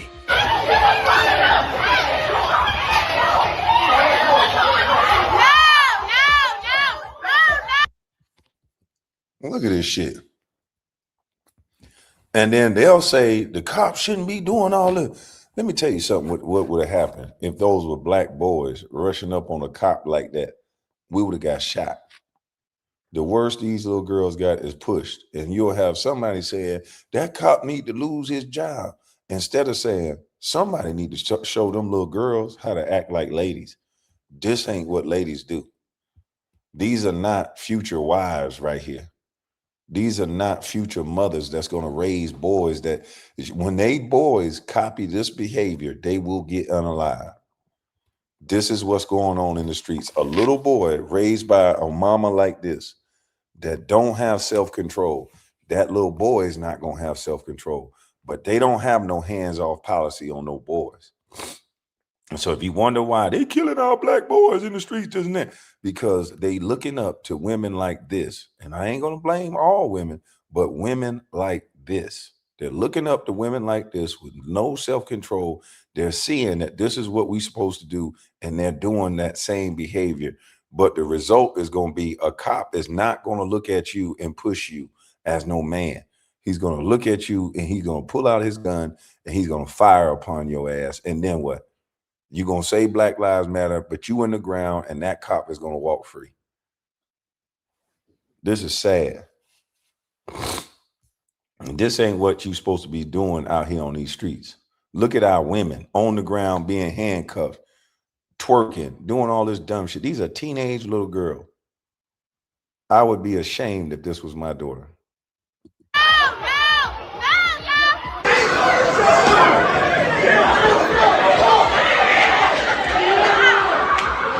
This Infiniti, likely stolen, finally broke down from all the spinning. Then a mob jumped on it and set it on fire. Without a worry in the world, the brazen looters grab everything in sight. Cookies, candy, chips, just about every item of merchandise. This dude got really aggressive, flinging bananas at the clerk who was hiding in the corner of the store. Then this guy jumped the counter, throwing cartons of cigarettes to the crowd. The free-for-all wasn't done yet. They tried to steal the cash register. And what in the fuck is going on here? What in the hell is going on here? What in the holy hell is going on? Wow. Okay, white people, I got TSA. I'm starting to understand the fatigue now. If this is what's going on in states all across America, it should be Democrat fatigue. It should not be no black fatigue. Because the Democrats have allowed this type of behavior. This is Democrat fatigue. Don't you blame black people for this shit. This is policy fatigue. Hell no. Y'all was okay with saying teen impregnant and all this other monkey shit. These kids are not being raised by adults. I can tell you that right now. These kids this is Hennessy, liquor babies. This is Molly Percocet. Chase a check, never chase a. This is what these kids are. These are the parents of these kids. They at the club. I ain't gonna lie, they don't know where the hell these kids at because they out. How you gonna know where your kid at when you shaking ass, when you twerking, when you shooting?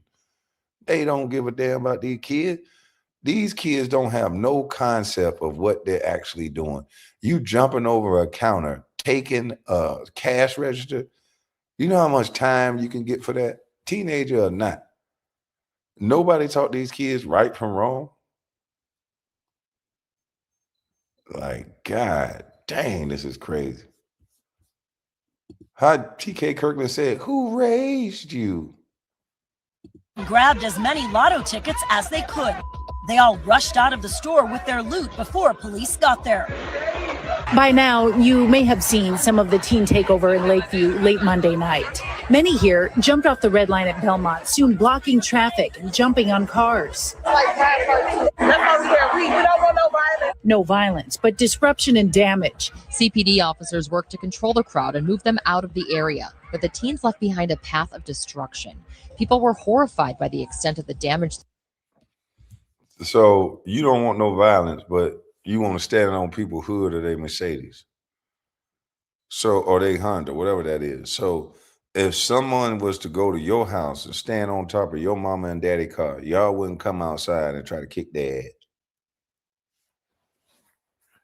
See, they don't think that nothing they do is wrong. Who's giving them this mentality to think? Because I know if somebody was standing on my car, I'd be mad as a motherfucker. That's going to cause the violence.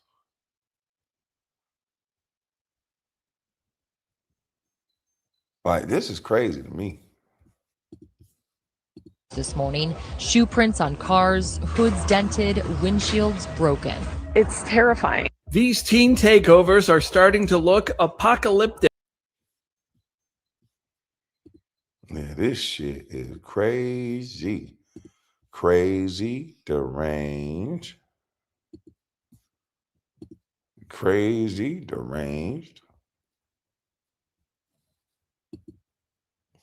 Hey, I just want to ask y'all, why all these people look like this? I don't know if I played this one before, but I don't want to play it again if I did. Why everybody look like this in Hollywood now? Tell you guys that these demonic celebrities really are consuming children to stay alive, and they might be cannibals, and the Epstein files might have told you this straight up while people still ignore it. And ask yourself how sad it is that this isn't even really shocking or surprising anymore. People already know this is happening, and again, it's in the Epstein files. So whatever, right? Tell me that we can make this stuff up, and tell me that all these celebs are just taking this Ozempic instead of developing this Kuru disease, because that's literally what they keep telling you is it's Ozempic, and then people say it's just Ozempic. So I'm thinking it was Ozempic, but these people drying up looking like scallions, looking like aliens and skeletons and shit because of some Kuru disease that they allegedly eating children and stuff like that. How is eating children helping you stay alive is what I don't understand. And maybe I don't want to understand some weird shit like that. But I do understand that a lot of these people are starting to look just alike, and it ain't for the better. It's not for the better. These people got all this money, but they looking F to the up. I ain't gonna lie, they looking funked up. I don't understand it. Look. Ozempic, bro. When these insane looking celebrities literally look like stick figures and they look like they're dying, it looks like even more than just a weight loss pill, in my opinion. And you learn this Kuru disease really is a disorder from people being cannibals and not having enough of the protein they were having. And there's literally so many examples of these fools looking like they're literally deteriorating, and people just keep saying Ozempic, Ozempic, yet the Epstein files literally say that this lady is the most prolific cannibal out of them all, which is weird and crazy because she looks like she's diseased as well. And you guys saw her ex-girlfriend get killed in a car accident and then miraculously come back to life? That's some sort of sign, but yes. So basically the activity that we were looking for, that anxious or that quick moving, that was going on the other side of the vehicle. Oh my God.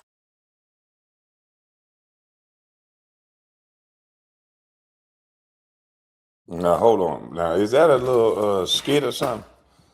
'Cause I don't know how the hell that happened. Is that a skit?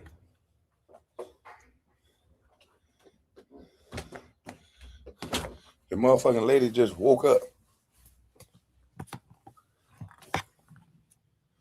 Tell me that wasn't no skit.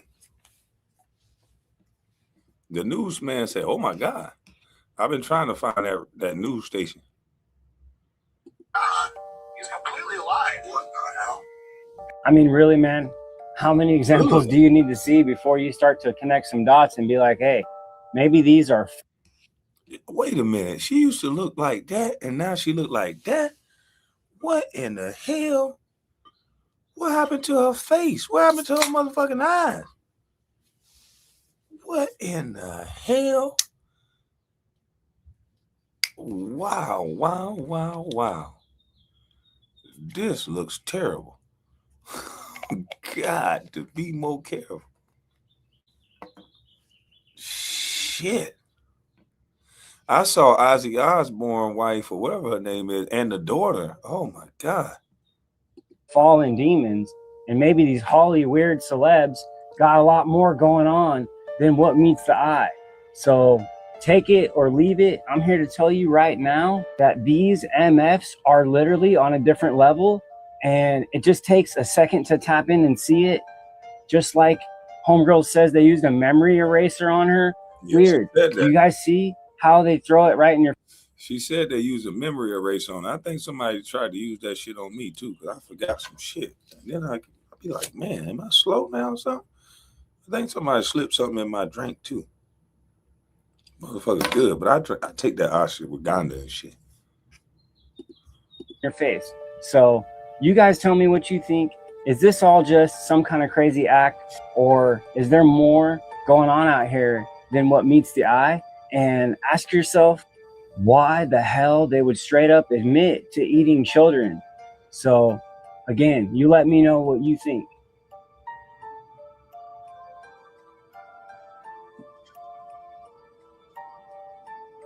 Oh shit. Is that what he look like now for real?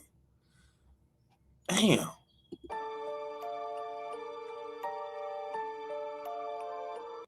Is that what Ellen DeGeneres look like right now?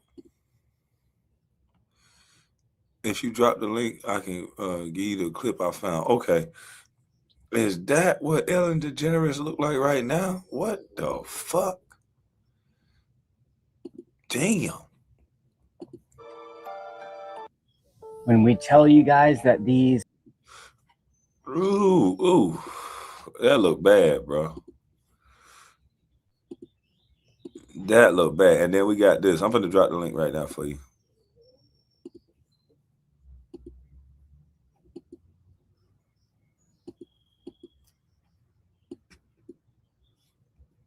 I want to see what you guys think about this. Comment below, see what you think about this.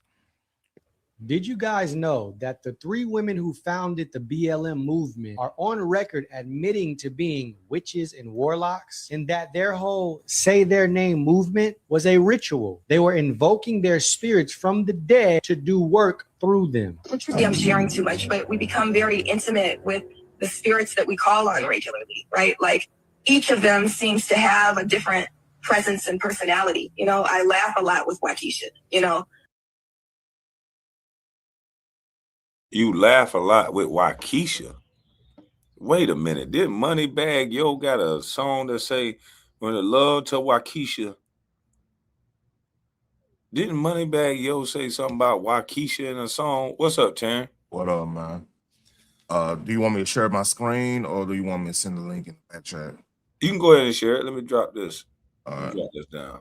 I got to revisit this because I think when Moneybagg Yo said something about Waukesha in a song. Won't be put my life in this cup. Yeah. So, man, I was saving this, man, but I didn't have nothing to really go by to like run with it. So I'm glad you brought the Ozempic thing up, man. This threw me off. And now, look, I don't know all this to be true. I'm not a medical expert. KB not a medical expert. Y'all could go look up the dude's sites, the citations and stuff, what he uses, and y'all can roll with that. It's a 5-minute video. You good with that? Yeah, go ahead. All right, babe, let's go. Very, very true. Oh, for example, there's another one, right? Okay. So have you heard about GLP-1 hormones? Yes. GLP-1 drugs? Yes. Can you name one? Ozempic. Ozempic. And its sister drug, Wegovy, made by the same company, Novo Nordisk in Denmark. This company in 5 years has made $2.21 trillion on Ozempic and Wegovy. Yeah, it's been huge And America buys 90% of it. because we're the most overweight. Okay. Do you know what Do you know there's no GLP-1 hormone in those drugs, but they call them GLP-1 drugs? What's in it? Oh, this is marketing. This is propaganda. Everybody's convinced these are GLP-1 drugs and that inside of it must just be GLP-1 hormone. No, there's no GLP-1 anything in Ozempic or Wegovy. But you have to go read the research studies of how they developed it to know what they put in it. They put inside of it just one substance. It's called Exendin-4, EXENDIN-4. Remember, pharmakia. In the last days, Revelations 18:23, all nations of the earth will be deceived by pharmakia. You're all being deceived. But thank God there's some people that know how to read English. I'm one of them. So I just love reading. And I think they're totally trying to deceive us almost 24/7. So I decided to go look it up 3 years ago. What is this stuff, Ozempic and Wegovy? It's made up of a protein called Exendin-4. Exendin-4 is isolated from the venom of a lizard that lives in the southwestern United States deserts called the Gila monster lizard. In Ozempic or Wegovy. But you have to go read the research studies of how they developed it to know. I meant to pause it there. So basically, it comes from a lizard. Like a lot of pharmaceuticals, it always come from. Like if you know anything about alchemy, a lot of that stuff comes from poisons, and they make poison be like the solution to something. It's just always been the case. So it's crazy, huh? The poison is the solution. Damn. So basically, what they'll do, like a lot of poisons, like there is health benefits if you could isolate parts of the of certain poisons. You could find things it could relieve, like a headache, like some of the like if you eat the actual plants that they come from, some of it you eat too much of it, you could be poisonous. But they found out how to wait. That's how they do make medicine. I mean, everybody, if you know anything about medicine, that's how they make it. It's by something about that's could be harmful to you. They figure out the health benefits of it. Okay. So yeah, this story crazy. So basically, that hormone they promoting is already inside of you, but the poison that you taking, the way how they synthesize it is the way to get that hormone to activate. That makes sense. Absolutely. 18:23, all nations of the earth will be deceived by pharmakia. You're all being deceived. But thank God there's some people that know how to read English. I'm one of them. So I just love reading. And I think they're totally trying to deceive us almost 24/7. So I decided to go look it up 3 years ago. What is this stuff, Ozempic and Wegovy? It's made up of a protein called Exendin-4. Exendin-4 is isolated from the venom of a lizard that lives in the southwestern United States deserts called the Gila monster lizard. What? And you're injecting that inside of you. What? And they've been studying this venom protein since 1956. I have a medical textbook called Venoms from 1956 where they started trying to isolate venom proteins from the Gila monster lizard to see what it would do in the human body. And they found that it will paralyze the vagal nerve. It'll paralyze the stomach sphincter that empties food into your intestines that you're eating at lunch and breakfast. And you won't be hungry for hours because the food's just sitting there in your stomach because it's not going into your intestines to be broken down and turned into fecal matter and nutrients to absorb from your intestines into your bloodstream. So that explains the how they looking all sunk and everything. So if the food doesn't break down, what does it do? It just sit in their stomach? It sits into eventually it's you're gonna have to let it go. That's why if you go hear people, some of the side effects of Ozempic and stuff is constipation. Okay, so they can't shit, but it must come out hurting like a motherfucker if it's just not being broken down and digested. It's just sitting in their stomach like a ball of food. So man, no wonder as they don't want to eat because they're gonna be in pain. Exactly. That there you go. So yeah, man, it's crazy, and that's why they're looking out sun because like you're not getting the nutrients from the food. That's why they got that sunken look. So that's why their skin be sagging off because they're not helping themselves by losing weight. They starving themselves. Yeah, you can eat and still be starving. That part. Damn. It's crazy. I'd rather be fat.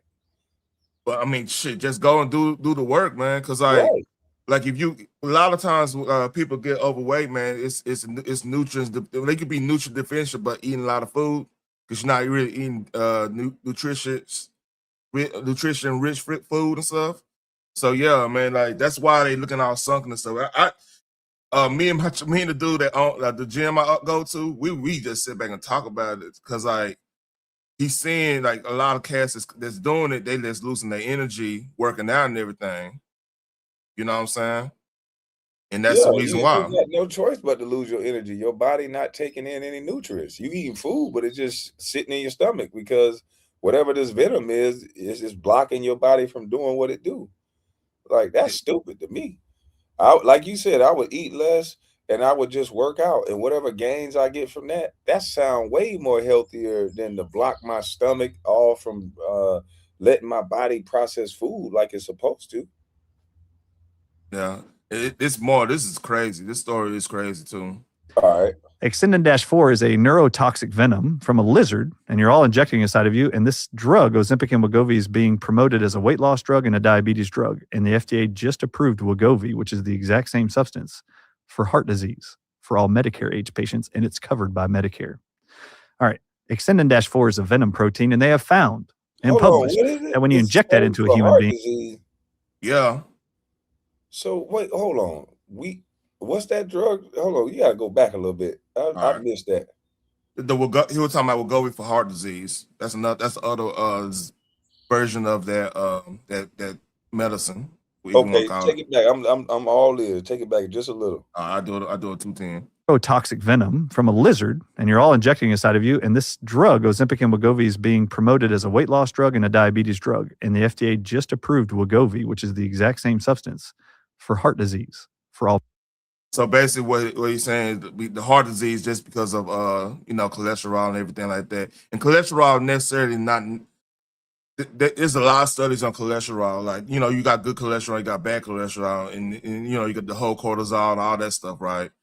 So there's studies on like you could actually be healthy with a decent with a above decent cholesterol level. That because if y'all know, cholesterol is connected to man's testosterone too. If y'all know that.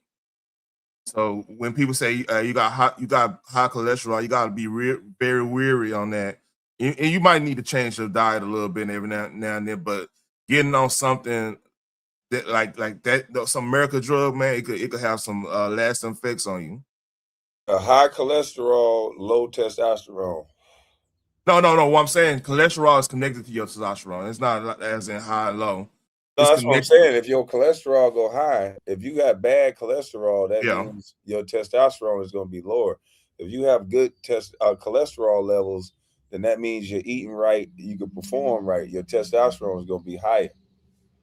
Yeah, and people forget this: the cortisol, like your stress, like all the stress going on. That because like you could have decent cholesterol, but then your cortisol level's high because you putting on a lot. You putting on a lot of people other issues. You beefing on the internet. You doing all this stupid stuff.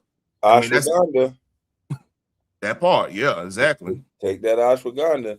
I argue with these niggas on the internet. Smoke me one. Take some ashwagandha. You gotta detox from these people, man. Yeah, do some cardio. Hey, take a jog, take a walk or something, man. Hello, hey, the other night, be in order, 6 miles. We walking. Yeah. All these niggas, I know health is wealth, so all this other shit don't matter. You can buy big houses, cars, whatever, but if that heart tick out or if your body ain't right, then what? Mm-hmm. Yeah, Agent Smith, apple cider vinegar help with that shit too. But yeah, it's really it's you drink a shot of that apple cider vinegar, man, I be trying, man. Man, I can't do that shit. I had to slow it down a little because man, that's acidic as hell too. That's another thing. That's very acidic. Yeah, that shit, man. I don't know how y'all do it. Yeah, you gotta watch out on that one. But hey, everything's in moderation, Yeah, that's real. Medicare age patients, and it's covered by Medicare. All right. Extendin-4 is a venom protein, and they have found and published that when you inject that into a human being, it will circulate into your bloodstream, obviously, because they just injected it inside of there, or you did yourself. You self-inject Ozempic and Wegovy once a week for the rest of your life. It's a lifelong prescription. like a high blood pressure drug. So you're injecting, all of you, once a week, Exendin-4 Gila Monster Venom protein into your body. And they know that venom protein will circulate throughout your arteries and your intestines, and it will touch what are called L cells. And when it touches L cells, which is what they're abbreviated, it releases GLP-1 hormone in the body of a human. Hey, Toby, you could, hey, like I said, I'm just saying what this was being said. I'm just showing what's being said. Y'all can go cite all this. I don't know if all this is 100% true. I don't think KB, you know if all this is 100% true. But hey, I'll just go. Y'all go research it on your own. I'm just saying what I found on it, and it was actually interested. So if it's medically inaccurate in your opinion, hey, you can come up here and tell us exactly let's what's drop the wrong. link again so they can cite your source, and we'll listen to this, and then we'll listen to yours. We're not experts. We ain't trying to be. Nah, yeah. I said that from day one. I mean, I didn't know where to really put this at, but then KB was talking about Ozempic, and I was like, man, this is interesting. Let's see where this go at, man. Maybe somebody know a little bit about this. Oh, look, I'm not. Hey, we not even. All right, Toby. I know what you're doing, man. You good, man. Do you know what else this Exendin-4 is published to do? Did you know that Gila Monster Venom, published by the Smithsonian Institute last year, they were interviewed. They wanted to know how toxic is Gila Monster Venom. Not a joke. They actually said, it's published by CNN, that Gila Monster Venom is as toxic and deadly as a western diamondback rattlesnake's venom. That's crazy. And there are now millions of Americans injecting that venom inside of them every single day, being told it's a GLP-1 drug approved by the FDA.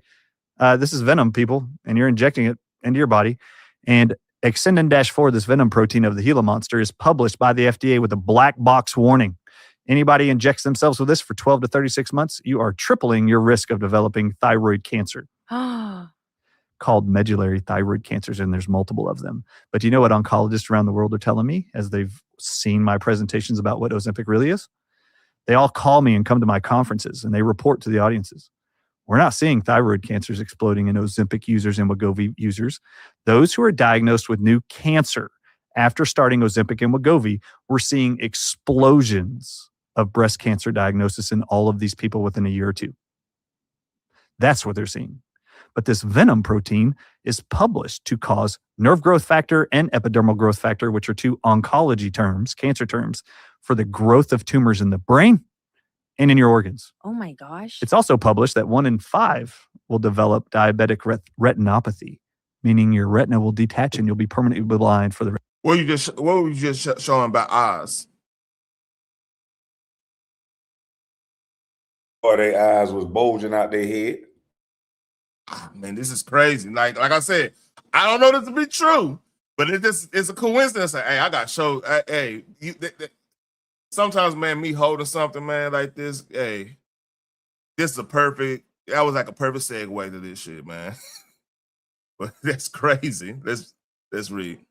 Rest of your life while on Ozempic or Wegovy. And did you see People Magazine published 6 months ago an article titled "People on Ozempic are now reporting eye rotting disease"? That's the title of their article in People Magazine. Venom destroys human tissue. Hold on, man. Taryn, this shit crazy. I'm gonna have to write this shit down. I know It's insane. Let me put the link in the back check so you go. I mean, like I said, everybody could go research this on their own. It's just ironic that you brought up what's going on in Hollywood and Ozempic, the whole Ozempic craze. I want to write down these side effects because I know some people that took this Ozempic shit, and I think they off of it now, but they did lose a lot of weight.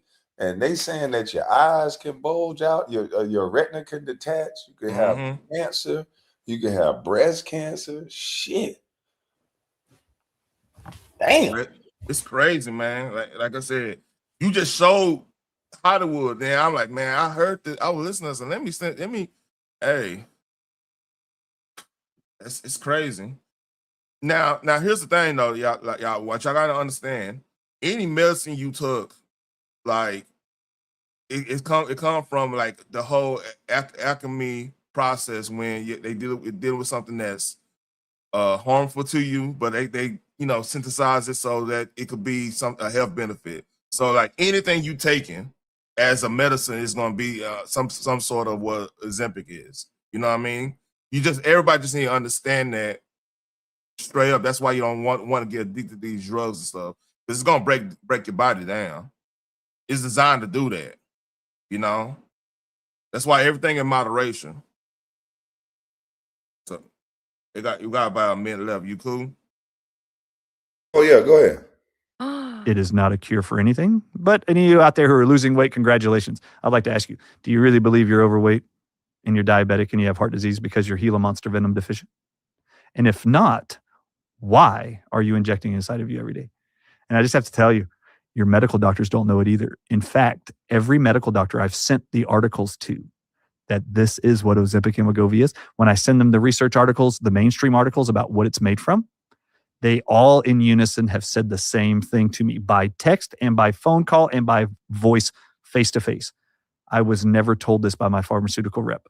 I will never prescribe it again. And I'm going to call my patients right now and tell them to stop it. Good. You should. So with that being said, like he did cite a lot of stuff there. Y'all can go find article. Y'all go find where this came from. Matter of fact, I don't even know where. Let me make sure. See, like I said, they even getting cited right here. So hey, y'all go research this. But like we did see certain things that look kind of similar to what they were saying. Hey, and that's how I want to look at it like that. I'm not medical. I'm not a doctor or anything. It's a lot of stuff going on. All right. So yeah, they even did a put a context thing on there. So hey, y'all take it for what it is. Crazy. That But, is fucking crazy. hey, and like I said, like I didn't really know where to put this at. I didn't have no content to go with this, and you came up with that. And there's also studies on Ozempic has messed up your bone structure too. It eat through your bones a little bit if you do it for like prolonged time.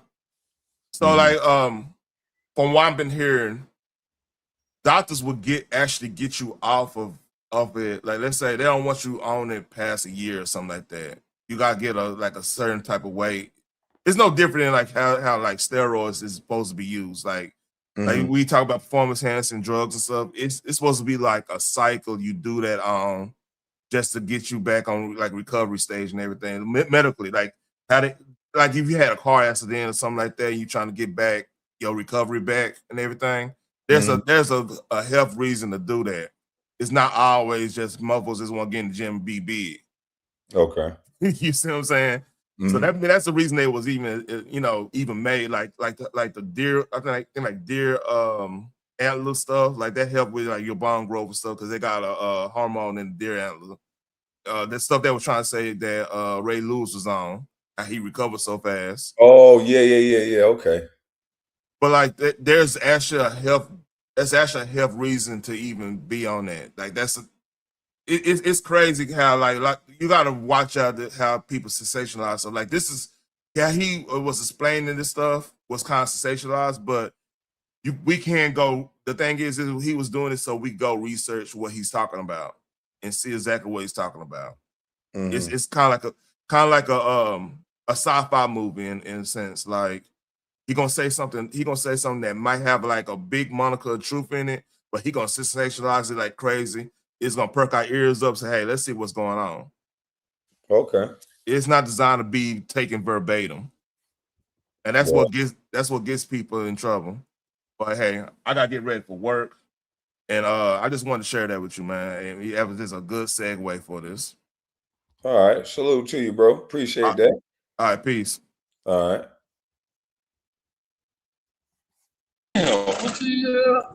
What's going on?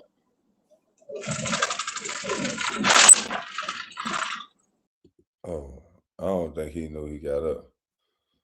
A motherfucker came up here moving out his house.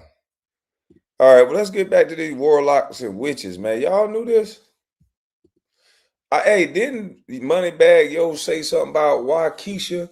Watch me put my life in this cup. Yeah, that's his song. No, about Alicia. Something about Waukesha. Yeah, what song is that? Something we grown. Yeah, he said something about Waukesha. You some bitch.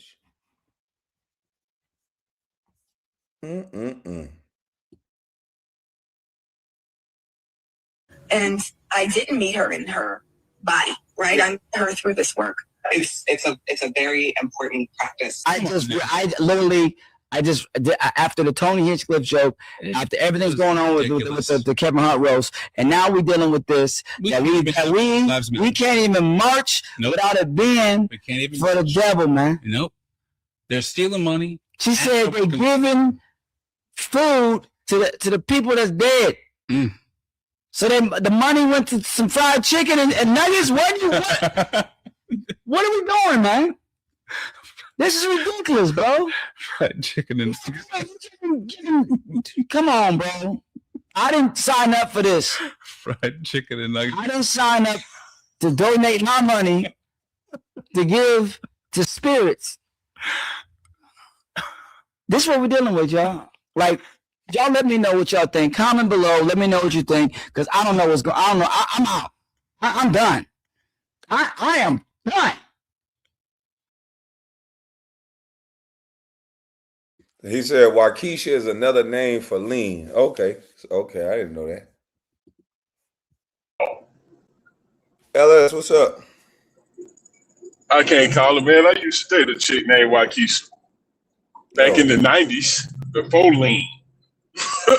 But I wanted to come up because, man, hearing the other brother talk, I saw this video the other day that was talking about the drugs y'all was mentioning, and that it also makes you lose weight because it takes away from your muscles. And it sounds like, I mean, you know what? You were a professional athlete. So when you eat, it's the protein that helps you build muscle, right? Yeah. Okay. So if you're not digesting, then you're not getting that protein. You're not getting any nutrients. That's what he was saying, that it blocks off all the fiber, all the carbohydrates, all the things your body need to function at a high level. Because at times when you're playing, you're gonna need carbs because you want to have that endurance. So you gotta have that balance. And if you're not getting those things, how can you feed the muscles? The muscles are gonna break down and deteriorate. That's why they skin starts sagging like that. Okay, so if it's taking, it's also gonna make you weak. Not just because of the things that you were saying, but also because you aren't producing muscle. And what muscle weighs more than fat, right? Correct. Hello? Yeah. Okay. So wow. I mean, have you seen a picture of Randy Jackson lately that was on American Idol?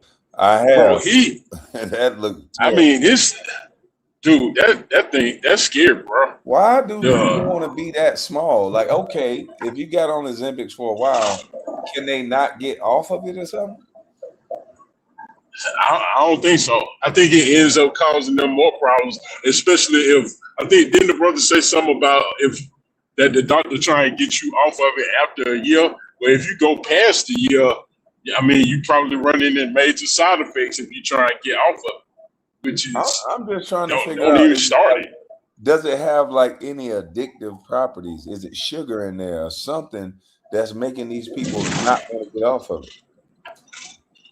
I don't know. I mean, here locally, I don't know if you watch this show called Georgia Gang, but there's a lady on there that used to be on the news on Channel 2. I remember her like when she first came here, like the early 90s. She was super skinny. Life happens. You get married, you have children. You put on some weight.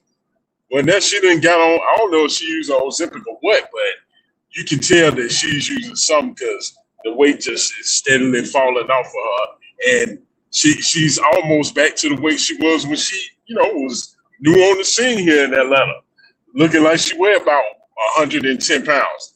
Bro, I wouldn't even look. I ain't your height, but I'm 6'4", and I haven't seen under 200 pounds since elementary school. I wouldn't even know how to. I wouldn't even recognize me. You know what I'm saying? If I did that, if I lost that much weight, and I weigh like 250. I wouldn't even be trying to get back that skinny. Yeah, exactly. Like who? I mean, if you're over 200, would you even feel like yourself if you lost that much weight? But you know, I guess to them, image is everything. But Randy needed to make a different decision, bro, and start eating because he looked like the picture I saw in the waist. He looked like he might be 26, and that's insane. You a grown man wearing a 26 in the waist. Now, if you naturally that small, that's one thing. But if you're not, that's something else, bro. That is wow. It ain't. Hey, man, these people want to go out like a bag of bones. Hey, who are we to stop? But see, when the rubber meets the road, and you know we might have to end up fighting for your life. You know that old Chimping ain't gonna help you. You know what I'm saying? If you ain't got no muscle mass or nothing to fight with, you gonna be a pushover. Shit, hey, money. Them people, money is they god, man. As long as they skinny, as long as they hair slick, and they can travel around, and they got money. That's all they want. Oh wow, no, you can't take that money with you at all. They'll figure it out. Let me play this last video, man. Salute to you for coming up. I'm gonna play this last video and then get up out of here. It's all good. We figured out it's gonna be too late. We go. All right, bro. Oh man,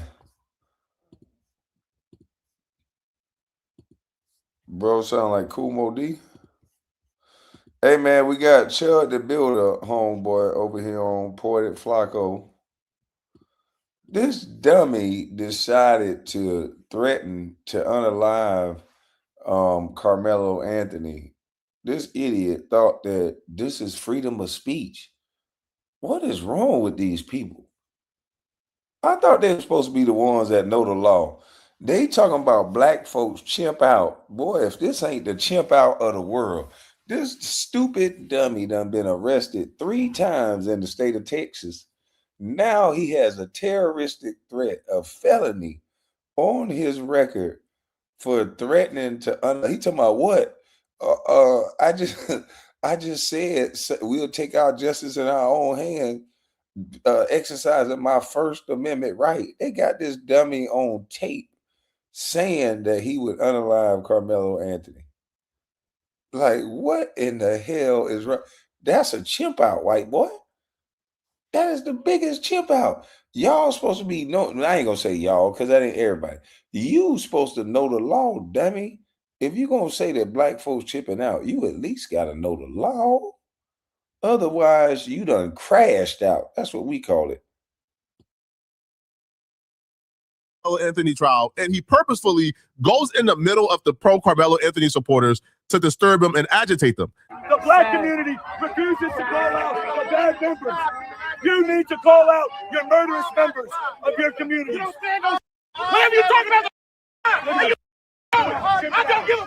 Whatever you talking about, and you know fuck you. Chimping out, man. Low impulse control. This is the reason why all this this is a response. So more white people can jump on black men. They teach their young people to have. This is a response that the mothers, the black mothers in this community is not teaching people to respect personal boundaries. It does not teach people to talk with respect. And that's why Austin Metcalf said, because of your failure as black parents. Failures as black parents. Failures. Teaching the youth to fail. Failures to your community. Failures to your community. You continue to perpetrate. You guys are continuing to perpetrate black on white violence and the epidemic rate. For the most part, he pulled up with his per usual white supremacist talking points.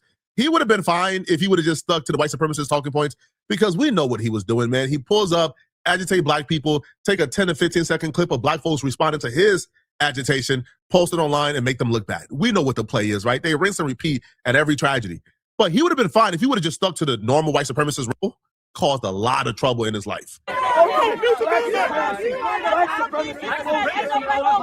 supremacist bullshit. You guys are complicit in the murder of white people. Irina Zarusky, Henry Rosen, Austin Metcalf. Where's the justice? 400 years. Where's the justice? 400 years. Carmelo Anthony should be swinging from a tree outside this courthouse. Carmelo Anthony should be hanging from a tree outside this courthouse. This boy is so dumb. He said Carmelo Anthony should be hanging from a tree on top of the courthouse or on the side of the courthouse. Let me see. Let me go back. Where's the justice? Carmelo Anthony should be swinging from a tree outside this courthouse. Carmelo Anthony should be hanging from a tree outside this courthouse. Oh, he said he should be hanging from a tree outside that courthouse. What a jackass. What a simpleton. Oh, that's not surprising. Bring this man up out of these trees. He's a murderer. He's a murderer, racist. That's the first strike. He began to say things like Carmelo Anthony should be hanging from one of these trees. That is not cool to say. Now, they're going to say it because, again, they feel like they're above the law. They feel like they can do whatever they want to do and there's nothing going to happen to them. Right? These people don't want equality. They want privilege. They want to be able to go from city to city, from state to state, antagonizing black people, threatening black people, and then getting away with it, which is why he's here. Now, this they gave him a pass for. And then he doubled down by leading a cheer at another rally where he says, murder Carmelo Anthony. He starts a chant to murder Carmelo Anthony outside the courthouse. Cannot settle for anything less than the death penalty. Kill Carmelo Anthony. Kill Carmelo Anthony. Kill Carmelo Anthony. That's not a threat. That's not a threat. Keep your hands to yourself. Keep your hands to yourself. Keep your hands to yourself. Murder Carmelo Anthony outside the courthouse. Cannot settle for anything less than the death penalty. Kill Carmelo Anthony. Kill Carmelo Anthony. Kill Carmelo Anthony. That's not a threat. That's not a threat. Keep your hands. All right, so he might beat this charge because he said Carmelo Anthony should get the death penalty, and then he starts shouting, "Unalive Carmelo Anthony." I don't think that that's a terroristic threat. It's stupid as fuck to say, but I don't think he said he was going to kill him. I think he said he deserved the death penalty, and then he started shouting, "Unalive Carmelo Anthony." Let me slow it down. Carmelo Anthony outside the courthouse. Cannot settle for anything less than the death penalty. Kill Carmelo Anthony. Kill Carmelo Anthony. Kill the courthouse. Cannot settle for anything less than the death penalty. Should not settle for anything less than the death penalty. Unalive Carmelo Anthony. Keep going. Okay, he said more. Kill Carmelo Anthony. Kill Carmelo Anthony. Kill Carmelo Anthony. That's not a threat. That's not a threat. Keep your hands to yourself. Keep your hands to yourself. Keep your hands to yourself. Jake Lang even went as far to say that if the court system don't find Carmelo Anthony guilty, he would take it upon himself to murder Carmelo Anthony. That's when the family of Carmelo Anthony and their spokesperson stepped in and said, hold on. Now that's a step far. Okay, now you can have your opinion on Carmelo, but when you get to saying hang him from the tree, then you start a chant saying kill Carmelo Anthony, and then you say if he's not found guilty, you will take it into your own hands, you would murder him. That's when Carmelo Anthony and his family, well, the spokesperson, called for Jake Lang to be arrested for terroristic threats. We even have saw the white nationalist Jake Lang come out here and say insinuatory threats to the life of Carmelo Anthony, to hang from a tree, and even to allude that Carmelo Anthony should be shot in the head. Our organization asked that the Collin County District Attorney's Office, as well as the Sheriff Department and the McKinney Police Department, open up a criminal investigation to those terroristic threats. There is no place for racism, bigotry, and white supremacy ideology in public. I think the officer should have arrested him right then and there, because that's not free speech. Those are literal threats. But when Jake Lang found out there was an investigation on the way into him, he tried to get out of Dodge, bro. These people are y'all gotta really understand, bro. These people got a criminalistic mindset. That same mindset they try to put on black people, no, they really have it, bro. This man is a professional criminal. He tried to hop on a plane to get out of Dodge. It didn't work. Because very soon after the investigation started, I mean, the evidence was in 4K. He said it, like word for word, 4K. I guess they just had to probably make sure that it was not altered. Well, he for sure said it. Well, the arrest warrant was put out. Now, when Jake Lang tried to escape out of Texas, they apprehended him. And they arrested him for terroristic threats. But they didn't just arrest him with a slap on the wrist. No, they came for him like they was coming for El Chapo. And the bond he got, I think the bond sent a message. I don't think the bond he got is a coincidence, and we'll talk about it shortly. But here is Jake Lang breaking down how they came for him and how he feels like his arrest is unfair, of course. All right. They don't never do nothing wrong. Every time they do something, they get apprehended, they get arrested, is always the system is after them and it's everybody's fault but their own. Here is Jake Lang complaining about how it's unfair and he ain't do nothing wrong after being arrested. Hey guys, it's Jake Lang here. I'm in the Dallas County Jail. They ripped me off the plane today. Dozens of officers treating me like El Chapo. They drove me through the tarmac. They've arrested me for a felony, what's called terroristic threat, simply because I said that if the jury did not find Carmelo Anthony guilty, that we the people will deal with justice. And this is a classic case. If they don't find him guilty, that we the people would deal with justice. What? Man, these motherfuckers crazy. Tarmac. They've arrested me for a felony, what's called terroristic threat, simply because I said that if the jury did not find Carmelo Anthony guilty, that we the people will deal with justice. And this is a classic case of lawfare used to squash a First Amendment protester like myself. It's always the First Amendment with these people, man. They think the First Amendment protects them to do whatever they want to do, bro. Chud thinks he could call black folks the N-word, antagonize the conflict, and then shoot us and get away with it because it's his First Amendment right to apparently shoot black folks. This dude, Jake Lang, thinks it's his First Amendment rights to harass and threaten black people. He has such a disregard for black life that when they came that deep to pull him off the plane and arrest him, he couldn't even fathom why anybody would want to arrest him for threatening to murder a black child. He can't even fathom, all I did was threaten to murder Carmelo Anthony. Why would you arrest me for that? He can't even begin to fathom exactly why he's been arrested. Sir, you cannot threaten to murder people. You can't make credible threats, and you especially can't do this outside of a courthouse where tensions are already high. They're trying to stop riots. They're trying to stop mobs. And you're doing this? Bro, you're raising their temperature too high. You gotta go.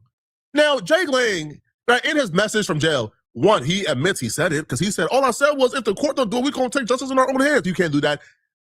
And then secondly, he speaks as if he's a victim.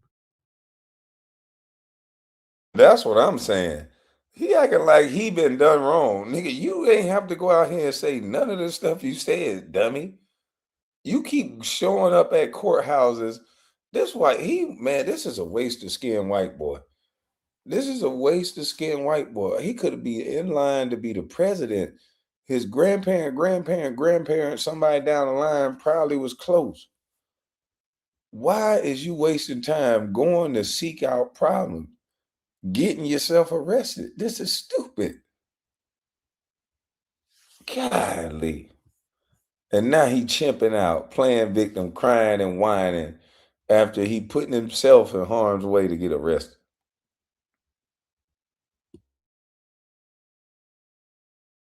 We had a press conference, an LED truck, speaker system, everything for our 6:30 press conference event outside the Carmelo Anthony murder trial to celebrate justice being done in this case and call out the rest of the American people to stand with us before another Rita Ceruschi and another Austin Metcalf happens to make real change. And they shut down my voice. They arrested me.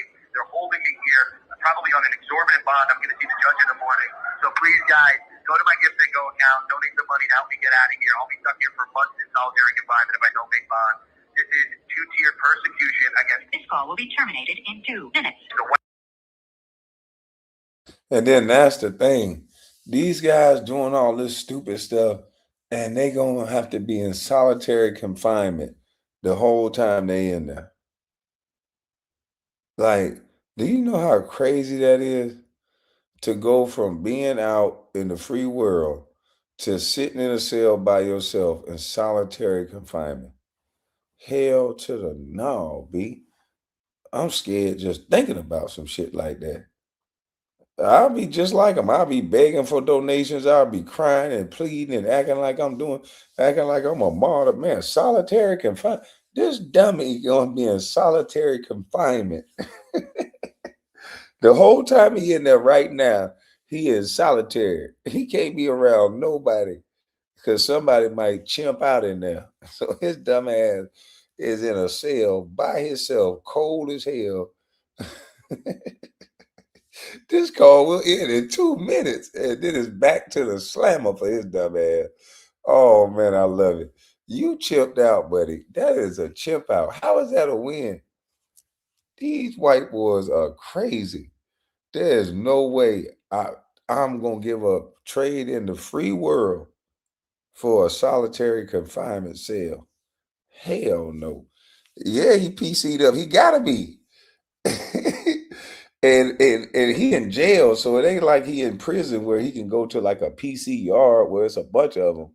He in there by himself, his own cell, a little small little solitary confinement cell. Damn, boy. Ooh, ooh. Like people in this world, we are under attack, and what they're doing to me, they want to do to all of us. I'm just at the forefront here. The lawfare and the weaponized DOJ and these deep state assets want to destroy us all. We cannot allow it to happen. If they do this to me, they can do it to you. Please, guys, stand up. We can't allow our good brothers like Chud, myself, and other great patriots to rot away in prison. Let's get me and my brothers home. God bless you guys. Thank you so much. I love you, and keep the faith. This fight is in the Lord's hands, and we will be victorious. I'm starting to think this is the new play, man. I'm starting to think this is the new method. You go around, you start trouble, you get arrested, you start a gift set, go get a lot of money, get out of jail, fight the little petty case. But I think he thought this would have been just a little petty case. I think he thought that this would have been like a case that he could probably, man, a little slap on the wrist, a little misdemeanor, bond about $20,000. Y'all all donate my gift set and go. I raise about $100,000, pay $20,000 towards the bond. Like take a plea deal, do probation, never. No. Right, player. You getting ready to go to big boy jail. Like, if they convict you of this, you going to big boy. He gonna have to take a plea. This man don't look like he's sober right now, bro. He looks like he's not in his right state of mind. But, after about a day in jail, now this dude is a grifter, so I'm taking this with a grain of salt. But after a day in jail, man, he came to the timeline to let us know that, the brothers in jail, man, gave him a little bit of straightening. They gave him a little bit of straightening. They served some justice, man. All right. Jake Lane took the timeline to say Jake has been attacked by a group of all black prison guards in the Dallas County Jail. It looked like them good brothers gave him a little bit of straightening, man. All right, no, hey, listen, man, we disavow all violence against all people, of course. All right, YouTube, I condemn all violence, YouTube. I disavow this. How dare they put hands on that white man? I heard them brothers just had to establish a little bit of respect, all right? Just a little bit of respect needed to be established, man, all right? They ain't hurt him too bad, right? They just gave him a little bit of straightening. All right, now he goes, you can literally see them manhandling him in this mugshot photo. They haven't given him a bed yet, and he slept on the concrete floor last night. The guards are retaliating against Jake because of the Carmelo Anthony conviction. Hey, man, it sounds like the brothers just giving a little bit of straightening, bro. Why you crying, man? Why you telling us he chimping out? Are you telling us he chimping out, Flacco? Because that's what it sounds like. He chimping out. And that ain't cool. They ain't no chimping out. But listen here, man. That's my time, man. I gave y'all 2 hours. Shout out to y'all. I'm pretty sure Chucky gonna be up in a second. I'm finna get me something to eat. Because I'm hungry. And I'll be back at y'all. I'm up out of this thing. I'm gone.